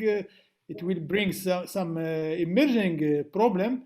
If too much water and etc., and you cannot, the light will be reflected because water, etc. But it's a very interesting topic because you have water there and you can always clean periodically your modules. This is a very good. You have this. You have the emerging PV on water, flottant. And there is also agro PV, where you use PV with agriculture. There are two topics in Morocco has to be developed. Yes. Okay, thank you, Fatima. And let's go to Dr. Nasser Al-Masri. Please, Dr. Nasser, welcome. السلام عليكم ورحمة الله. وعليكم السلام. دكتور سالم، شكرا دكتور أحمد، جزاك الله خير. يعني كلام طيب جدا، الواحد يتعلم منه الكثير. الله يبارك فيك. مهم طال عمرك إنه ما في عندنا بروتوتايب واضح مثلا لهذا المنزل اللي قاعد تتكلم عنه، اللي احنا ممكن نصنعه من البيئة المحلية. أتذكر أول لما كانت يعني كان ناس فقراء وبسطة، كنا نستخدم الرمل، الرمال الموجودة، السيليكا اللي موجودة داخلها، مع صخر البحر، مع أكرمكم الله القش، وتبنى البيوت منها. تلقاه دافي بالشتاء وبارد بالصيف. كانوا يستخدمون المية مثلا ترش الجدران ويمر عليها الهواء وتبرد. الآن بالتكنولوجيا كل شيء نقدر نسويه، بدل ما مثلا نستخدم الإسمنت ممكن نستخدم المواد الطبيعية الموجودة في مجتمعاتنا يعني. ومع ذلك احنا ما استفدنا منها. لازلنا ظاهرة صوتية. هل هناك منزل يحاكي الطبيعة ممكن إنشاءه وتقدمه نموذج لحكوماتنا على الأقل في دول الخليج؟ شلون نقدر مثلا نستخدم السولار بانلز، سواء اللي تعمل على الهيت أو على الحرارة، على الدايركت سانلايت أو على ثيرمال أو على الأشعة بحد ذاتها، شلون نقدر نستفيد منها؟ طيب احنا عندنا اتفاقيات مع دول ضخمة مثل اليابان، كوريا، الصين، وعندنا شركات مثل باناسونيك سانيو، سوني وغيره، كان ممكن نسوي جوينت فينشر بيننا وبينهم. السؤال مهم دكتور، ليش ما سوينا هذا كله؟ الباسيف هاوزنج الموجود في ألمانيا يعني أحد الأشياء الجميلة اللي تعزل البيت عزل كامل، صوت ضوء حرارة، وتستخدم الطاقة الشمسية وطاقات الرياح وغيره. طيب إحنا ليش ما سويناه؟ إذا عندك شيء مثل هذا دكتور، أتمنى على الأقل أن نقدمه كنموذج لحكومة الكويت أو حكومات دول الخليج. أنا أعتقد دبي ممكن تفكر جديا بهذا الأمر، قطر، أبو ظبي، السعودية بلا شك الآن في تغيير جذري. أنا أعتقد اللي قاعد يصير بالسعودية اليوم يمكن يختصر 50 سنة من اللي مضى، ويمكن يوصلنا إلى 50 سنة مقدما على اللي أنا قاعد أشوفه داخل السعودية. فبدي أسمع وجهة نظرك دكتور، خاصة الإمكانيات متوفرة، تكنولوجيا قائمة الآن، أموال هائلة متوفرة، شركات كثيرة جوين فينشر، واليوم احنا أول يوم للكوب 26 ومطلوب منا تخفيض الحرارة بين 1.5 إلى 2%. فأكيد في دعم راح نحصله من المنظمات الدولية الحكومية وغير حكومية، وراح نطبق مبادئ 17 مبدأ الأمم المتحدة. شلون نجمع هذا كله الآن دكتور بحيث نقدم شيء متميز مختلف يحقق أحلامك ورؤيتك في الجامعة الافتراضية أنت وأقرانك الموجودين فيها دكتور؟ جزاك الله خير. شكرا دكتور ناصر. نعم، هل تسمعني؟ نعم الصوت واضح. نعم، هو هذا الأشياء بتاع اللي يسميها building integration photovoltaic، أو يعني هو ما كانش يعني معروف، ولكن بعض الدول، وهذا الصورة اللي بتشوفوها الآن هي السودان ناسيونال بتروليوم كوربوريشن في خرطوم السودان، لكن عملوا غلطة أظن هذه من زمان. استعملوا ما يسمى امورفوس سيليكون لما عملوا هذا المبنى، والامورفوس سيليكون مش ستيبل، وبالتالي يعني بعد سنوات يعني is useless. معناها ان الفكره موجوده يعني من زمان، وفيه ناس يعني قاموا بها كما ترون. هذا المشكل يعني في الشرق الاوسط، انا في اعتقادي بيظنوا منذ زمان أنهم ما محتاجينش لهذه الأشياء لأن عندهم بترول، لكي أكون صريحا. لكن الآن بدأوا يرون أن البترول يعني أولا ممكن ينقرض نقطة أظن، والثانية أن العالم الآن ذهب إلى انتقال طاقي وبطريقة يعني سياسية. يعني أمريكا يعني شوية قاس راسها كما نقول، لكن مع الوقت حيصبح مشروع يعني جلوبال اللي حيكون في العالم كله ولازم يتبعوه. لكن هما يعني قاموا ببنايات بناطحات السحاب اللي ما فيها هذا البيلدينج انتجريشن، لكن فيه يعني طريقة أخرى ما تسمى هذا BIPV. هناك BAPV بR الحرف الأول، يعني Building Applied Photovoltaic، يعني بيكون عندك بيلدينج وبتجيب أرشيتكت يشوفوا كيف يدخلوا الفوتوفولتايك وأشياء أخرى علشان يصبح يعني تروح إلى toward zero energy.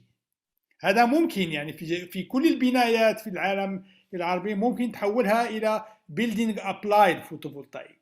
أما building integrated يعني اللي هو من الأول كما ترون في الصورة، أولا بتعمل السكليت وبعدين انتهى البناء بتاع الناس اللي هم تقليديين، وبيجيوا الناس اللي بيعملوا فقط الأشياء عندها علاقة بالفوتوفولتايك.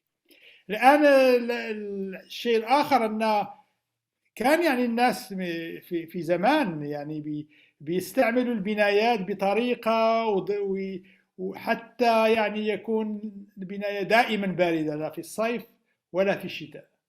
أنا سميته في واحد الكونفرنس كاميليون هاوس، يعني بتغير اللون بتاع الكاميليون، هو حيوان صغير صحراوي بيغير لونه، إذا كان أحمر بيصبح أحمر، ولازم يكون عندنا كاميليون هاوس اللي يعني في البرد بتكون سخونه، وفي الشتاء بتكون في البرد بتكون سخونه، وفي الصيف بتكون بارده. هذا يعني اظن انه مجرد سياسه. اما هل احنا ممكن نقوم بنموذج؟ نعم ممكن يعني، لكن لازم ندخل معنا لازم. البروفيسور أحمد الصوت. قلت يعني ممكن الواحد يعمل نموذج في المستقبل، لكن لازم يكون معنا ارشيتكت كما ترون في هذا هنا يعني الساينتي، كل هذه الناس، الكاستمر، ستيك هولدر، بي في بروديوسر، ارشيتكت، ديزاينر، كوست مانجر، لاندسكيب كونسلتنت، كلهم لازم يكونوا يشتغلوا معا علشان يحققوا الاشياء. هنا في برلين في هيرموس اللي اشتغلت فيه من قبل، يعني فتحوا قسم لهذا. في واحد السيده هي اظن من مسؤوله من افريقيا، هي افريقيا اللي هي مسؤوله هناك. ويعني ممكن الواحد يعمل معهم حتى كوبريشن ويشوف. ما في يعني كل شيء ممكن. هذا ما يمكن ان اقوله. دكتور سؤال بس، الكوست مال المباني هذه تقريبا اعلى من الكوست التقليدي بكم؟ وكم من العائد لو استثمرناه كما يجب، كم العائد منه من وفر الطاقه؟ هو بدون شك حيكون يعني لا ادري كم، لكن بدون شك حيكون اكثر. لكن في باي باك، يعني بعد 10 سنين حتى تصبح رابح مش خاسر، لانك الانرجي عندك مجانا. والله انا اتعجب والاشياء بتاع الاير كونديشنينج حيكون يعني الاير كونديشنينج الان مثلا في قطر ولا في السعوديه بيجي من الضوء اللي جاي من البترول. اي صحيح. الضوء اللي بيخلي السي او 2 الكربون دايوكسيد في هنا حيكون الضوء جاي من الشمس. وبعد سنوات ممكن تحسبها، ممكن وتعطي الارقام كم من سنه حيكون الباي باك. هذه ممكن نعملها. اما الفرق بين السيمن وبين كذا صعب شويه، صعب. اللهم الى هذه الدول العربيه اصبحوا عندهم التكنولوجيا، يعني بيصنعون الخلايا الشمسيه، ويصنعون الموديول، ويصنعوا كل شيء عندهم في يدهم التكنولوجيا. هنا يعني كل شيء بتاعهم، يمكن تقول يعني حيكون اقل ثمنا ممكن. وطال عمرك في عندنا شركات وايد تصنع مع الخلايا الضوئيه، المشكله ما في حد يصرف على البحث العلمي وعلى التطوير المستمر. لا هم يعني هذا هو بين الغرب، يعني الغرب بيعطي اموال للبحث العلمي، وهو اللي بيزرع كل شيء.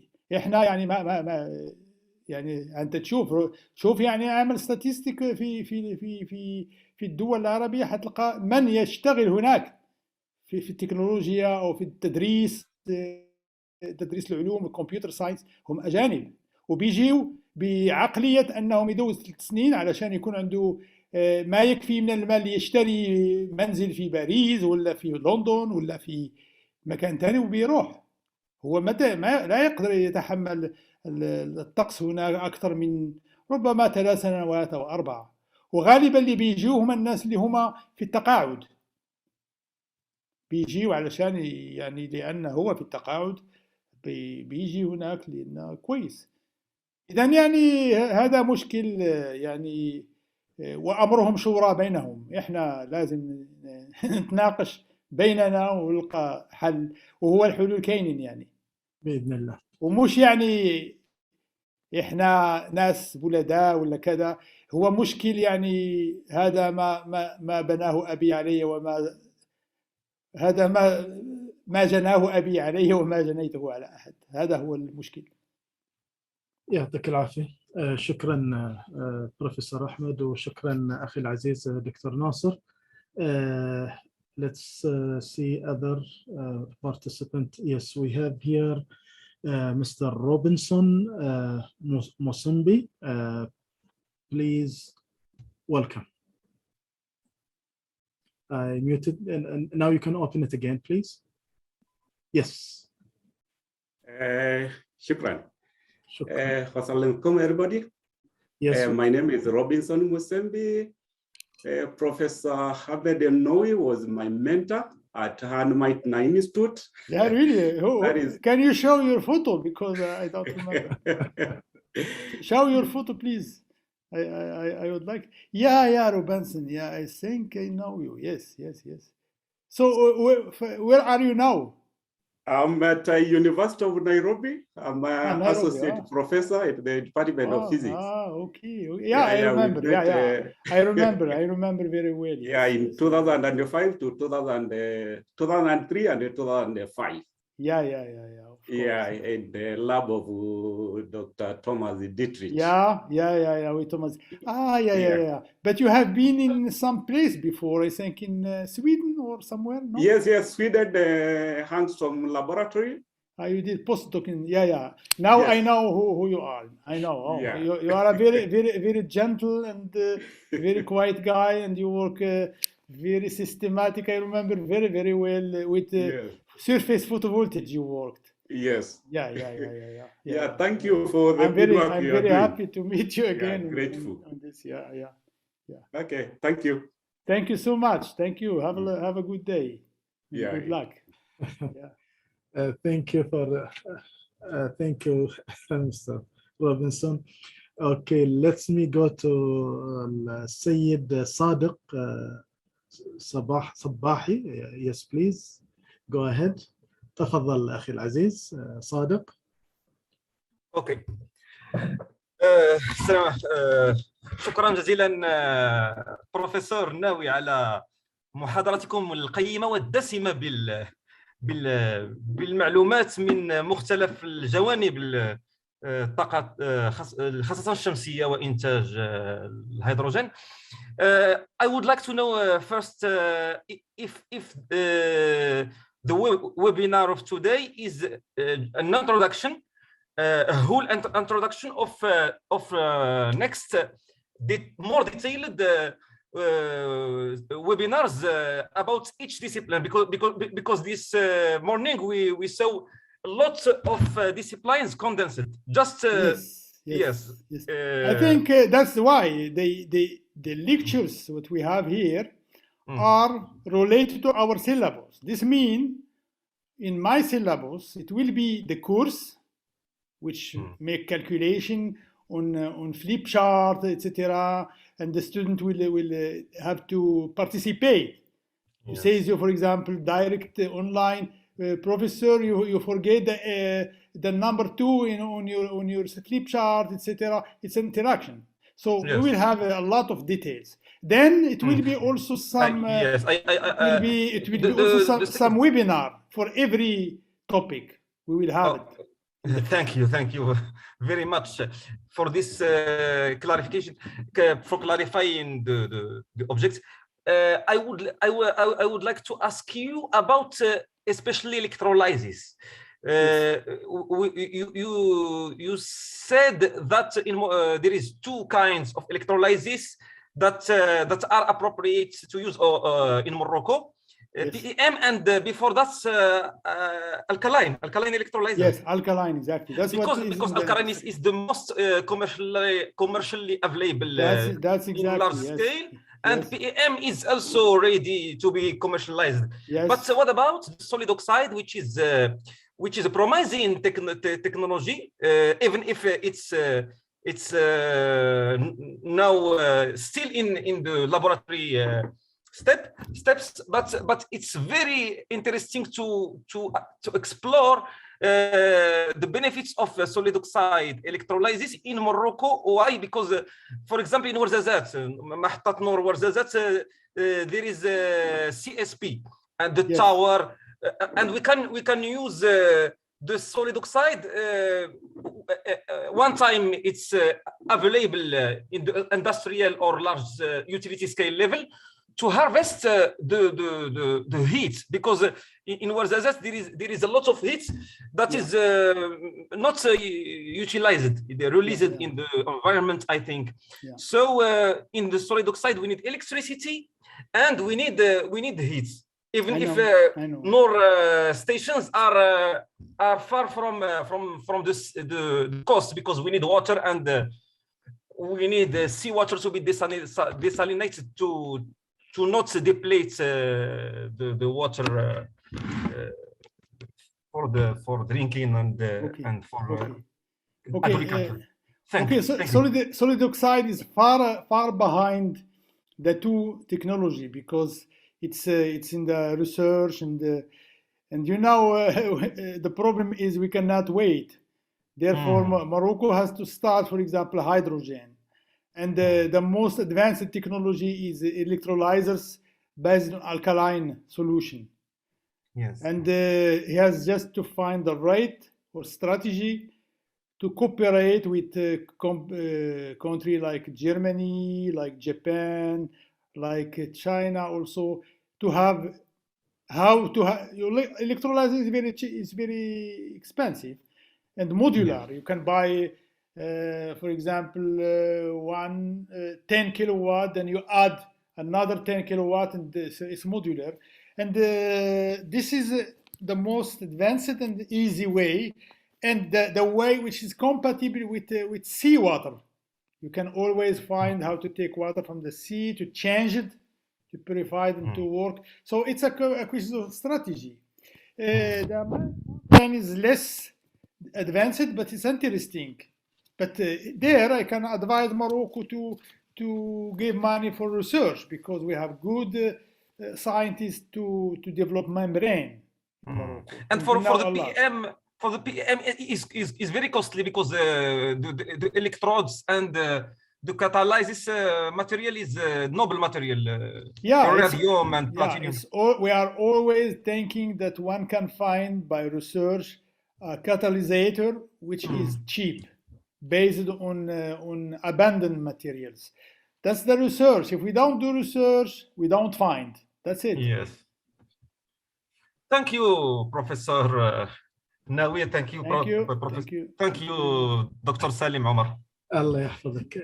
شكرا أخي العزيز أستاذ صادق، وأخوك أستاذ سالم أيضا. إذا هل هنالك أسئلة أخرى؟ أمين علوي بلغيتي. Do you want the micro, or I don't know?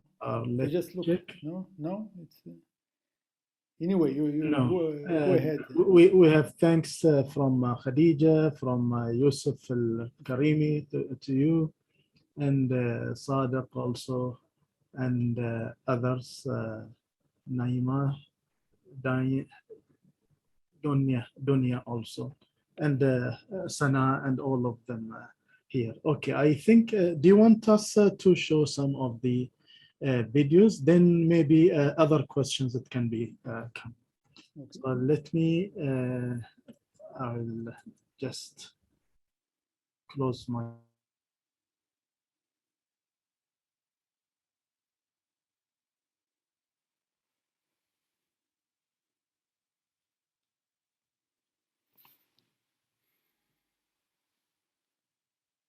Yes, I'm back. Let me close everything here and do share.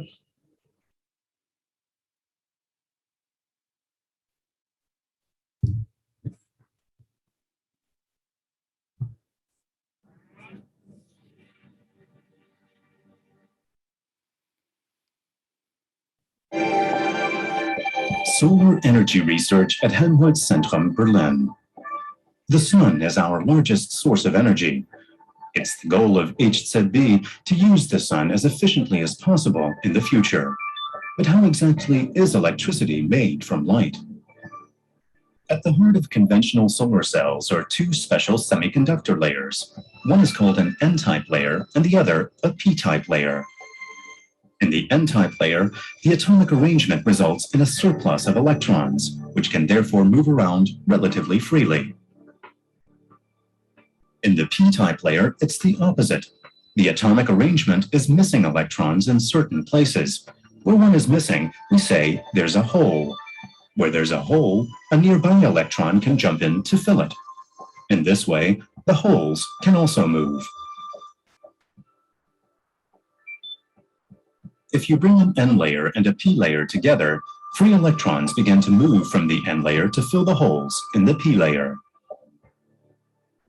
A special junction forms that ultimately produces an electric potential in the material.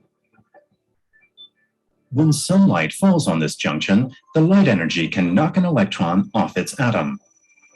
This results in an extra free electron and leaves behind a corresponding hole. Each of these flows along the electric potential, migrating through the junction to the respective pole. At the pole, a special contact layer collects the electrons. The electrons flow through a conductor, and an electric current is produced. The more electron hole pairs are produced in the solar cell, the easier it is for them to make it to the contacts, the greater the potential difference becomes, and the more efficiently the solar cell works. Classical solar cells are made from silicon crystals. They convert about 20% of sunlight into electrical energy. It takes large quantities of highly pure silicon to produce them. They're expensive and energy intensive to manufacture. There's a future instead in thin film solar cells. As the name suggests, they're significantly thinner due mostly to the semiconductor layers used in them. In classical solar cells, these layers are around 0.2 of a millimeter thick. Thin film cells, by contrast, make do with only 1/100th of that. This saves material, and the cells can even be applied to a flexible substrate, for example. Applications become more diverse, and ultimately, electricity from solar cells becomes cheaper. An HZB concept, a thin-film silicon solar cell. It's applied as an ultra-thin layer directly onto a glass substrate. Silicon is used because it's affordable and its properties are well known, but the manufacturing process is very different. There's no need to grow the silicon slowly into a crystal. Instead, it's vapor deposited within a few minutes at less than 600 degrees Celsius. The whole thing is heated once more in an oven. The silicon atoms rearrange and a regular structure is formed. The end product is an ultra-thin layer of crystalline silicon.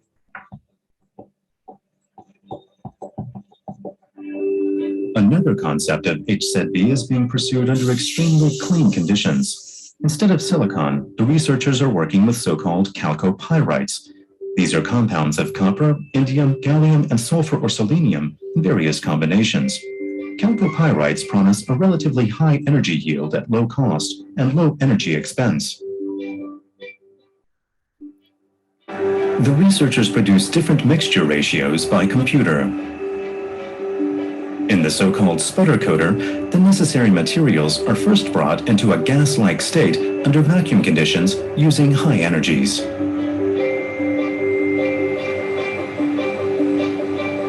The materials then deposit onto a substrate as an extremely thin layer.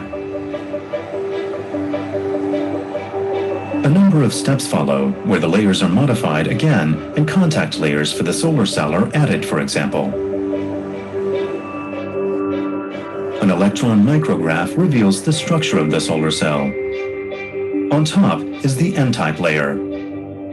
Directly below it is the P-type layer of copper indium sulfide. And finally, on the bottom is the contact layer of molybdenum. At HZB, this manufacturing process achieves very high quality, yet the process is still too costly for mass production. The researchers at HZB have therefore developed a patented method by which they can spray on thin layers at relatively low temperatures of around 200 degrees Celsius. The material used is dissolved in alcohol as a metal salt. Then the liquid is brought into rapid oscillation using high-frequency ultrasound. This causes tiny droplets to be expelled from the liquid into the air, forming a fine mist. This mist is then directed to the preheated substrate. Here the tiny droplets precipitate, gradually forming an even layer. Next, the layer is exposed to a reactive gas. This spraying and gas treatment process is repeated until the layer has reached the desired thickness.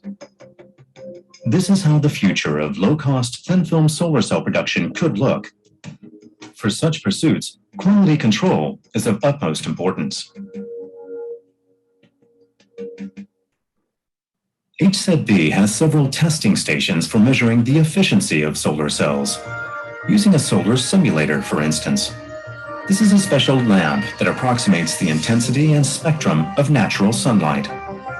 The solar cells are illuminated and the yield of electric current is measured. Present thin-film solar cells achieve an efficiency of 20%. One of HZB's research goals is to improve this even further. Electrons generated from sunlight have to overcome a number of hurdles on their way to the contacts. At grain boundaries within the material, for example, where the arrangement of atoms suddenly changes. Exactly how these structures affect the efficiency of the cells is still unclear. Electrons also have to make the transition from the semiconductor layer to a contact, such as zinc oxide. Many electrons are lost at this point, which reduces the ultimate electricity yield. At HZB, the researchers have many different methods by which to study these processes, and thus to understand what's actually happening inside the materials. For instance, the scientists fire ultra-short laser pulses at simple solar cells. Specific regions can be studied using different wavelengths, that is, different colors of light. Depending on the color, they can study the electric current loss within the junction or upon transition to the contact. With the electron storage ring BESI-2, the researchers at HZB also have the rare opportunity to study sample solar cells using special radiation known as synchrotron radiation. In a circular magnetic tunnel, electrons are accelerated to near light speed. At such speeds, they emit synchrotron radiation, seen here as green light. This radiation strikes the solar cells at high energy and knocks out individual electrons. From the number and behavior of these electrons, the researchers can draw precise conclusions as to what atoms exist at what concentration and exactly where within the samples. The neutron source BER2 provides a similarly detailed insight. The neutrons produced within it are forwarded to several experimental stations.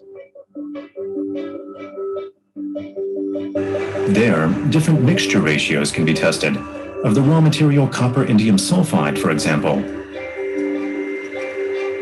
Neutrons exit the beam tube on the left and then scatter as they strike the sample.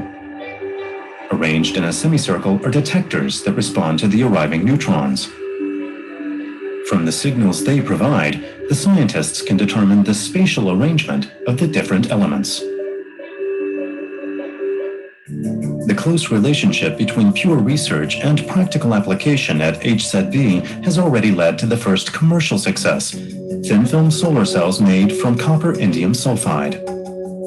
These are manufactured by Soltecture in Berlin, a spin-off of HZB. Other practical steps are being taken at PV Combi. At the Competence Center Thin Film and Nanotechnology for Photovoltaics, thin-film solar cell technologies and products are being developed in direct collaboration with industry. This will secure Germany's leadership in the field. One novel and innovative concept for the future could be to produce fuels directly from sunlight, so-called solar fuels. Because the sun does not shine continuously, it's important to be able to store the energy from solar cells for later use. The researchers at HZB are therefore working on a combination of solar cells and catalysts to produce hydrogen directly from sunlight. This hydrogen can then be burnt very efficiently in oxygen, with the advantage of a high energy yield and with only water as a byproduct. With all this future-oriented research and development, HZB places emphasis on young and highly educated researchers from around the world. Only in this way can Germany and Helmholtz-Zentrum Berlin secure their leading position in the future of solar technology. For the future belongs to the sun.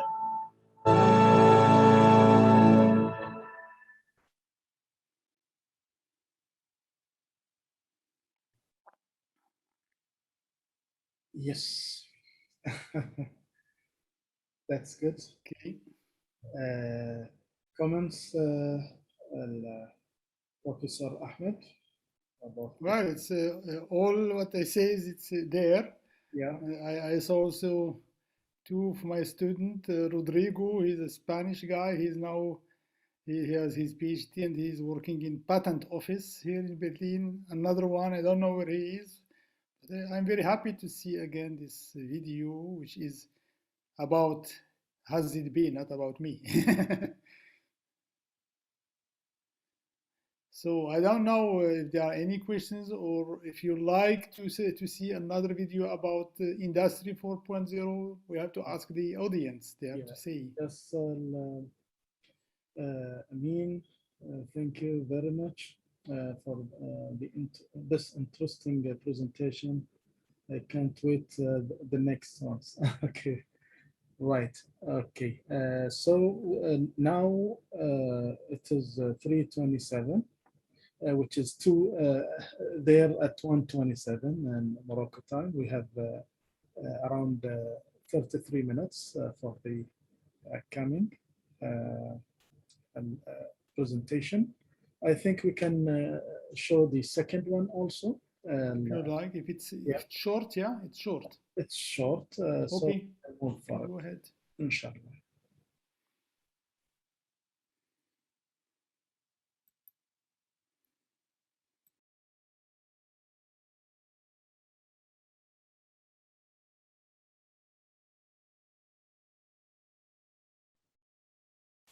It's about digital revolution.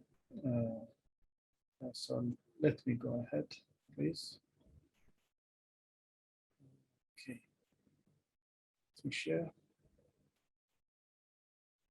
Close mine.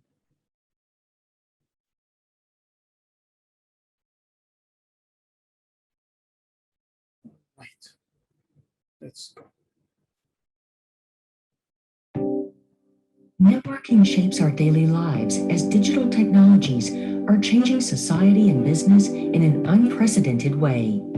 The fourth industrial revolution, also known as Industry 4.0, is based on linking up industrial production with modern information and communication technology. The digitalization is not only to make innovation on products, on process, it's something that will transform everything, will transform the way you look at your customer, the way you organize your value chain, the way you look at your supplier, everything. I believe, and our worldwide travels have convinced me, that digitalization will enable our industry to act globally and become more competitive. In the digital industry, production and logistics processes are interlinked, just to mention one example. This paves the way for the creation of intelligent value-added networks that lead to more efficient and flexible methods of production. There are several megatrends that determine today's digitization of production. Modern communication technologies create an interconnected world based on networks. The international networking that is taking place in the world of industry presents us with new challenges. I would say that there is a huge gap when it comes to understandings. All the industries are connected and is a part of the global process. Of course, the digitalization for industrial manufacturing system in Europe is a strong challenge. Not only have different words, we even have different units of measurements, especially here in the United States. The basis for international networking is the Internet of Things. This means, for example, that products and machines are connected via the Internet, making it possible to deliver data on the current stage of production. Mass production is soon to become a thing of the past. Customers no longer want to invest in standardized products and place greater value on individualized products and comprehensive customer service. To meet customer requirements like these, companies need to establish new business models and flexible management processes. Data is an important raw material in the digitized economy. Data can be put together like pieces of a puzzle. with constantly new images and ever more specific knowledge being generated. Collecting data from production and service processes in industry is a long-standing practice. The collected data can now be analyzed more precisely by means of new evolution technologies and are thus helping to optimize production processes. There are different international concepts for Industry 4.0. We need uniform standards beyond specific economic areas and national boundaries. The challenge is that we need to understand each other, but the chance also is that since we are so eager to work towards each other, we see that in future we're going to have big sparks when it comes to cooperation with each other. If we now work together to set the course for the international digitization of industry, we can make the most of the opportunities held by it and by economic integration.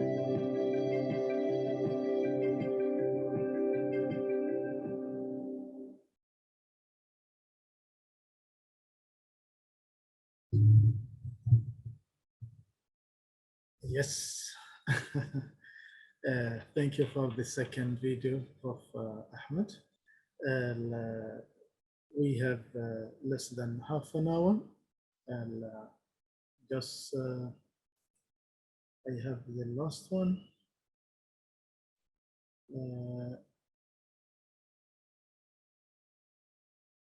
I will share the last one, then you will conclude your session.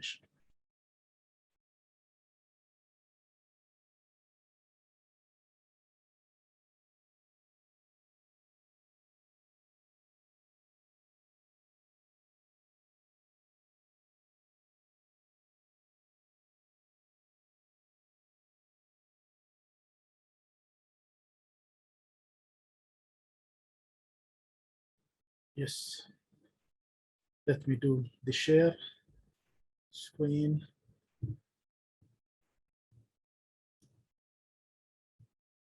Let's move ahead. The cities of tomorrow, ever-growing traffic, population, and need of clean energy. Where will this energy come from? What if every vehicle and building would produce its own green energy?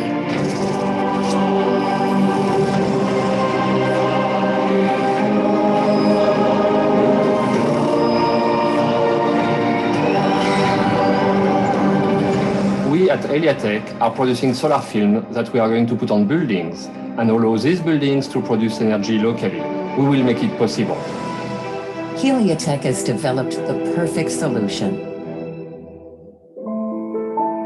HeliaFilm, a flexible organic solar film, which can be combined with a great variety of materials. For example, glass. So combining EGC product with HeliaFilm is bringing several key advantages regarding the competitions. The first one is the performance in low light conditions. The second one is aesthetic, because the product, let's say, is very nice, but on top of it, it could be partially transparent. And the last one is the low dependency on temperature. HeliaFilm can also easily be integrated into concrete. So we believe the future of functional facade systems is a combination of film and concrete.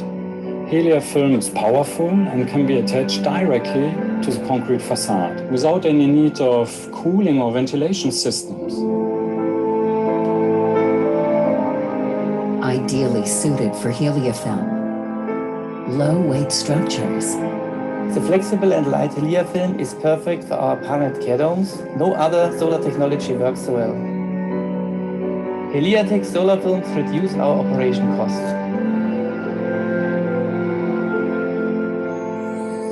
In Singapore, we realized Asia's largest OPV installation on surfaces made of aluminum, steel, and glass. Singapore is one of the leading economies of Asia, and they always look for urban green developments. As part of this initiative, they have selected HeliaFilm from Heliatech through Urban Fit technology. Heliatech HeliaFilm is a perfect fit for tropical conditions.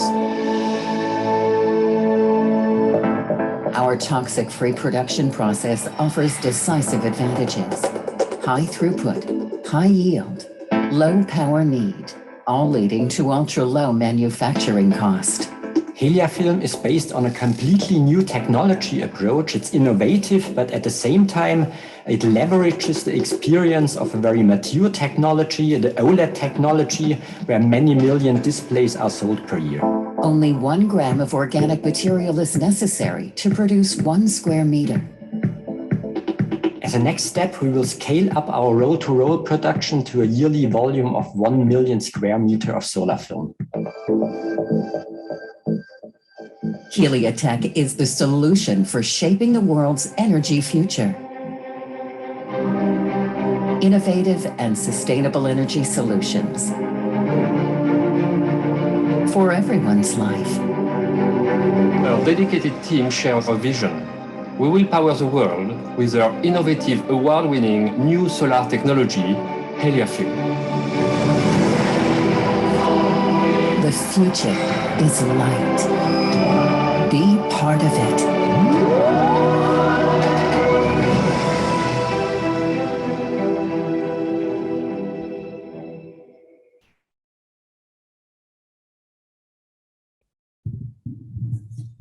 Yes. Right. وصلنا للختام. كلمة ختامية بروفيسور أحمد.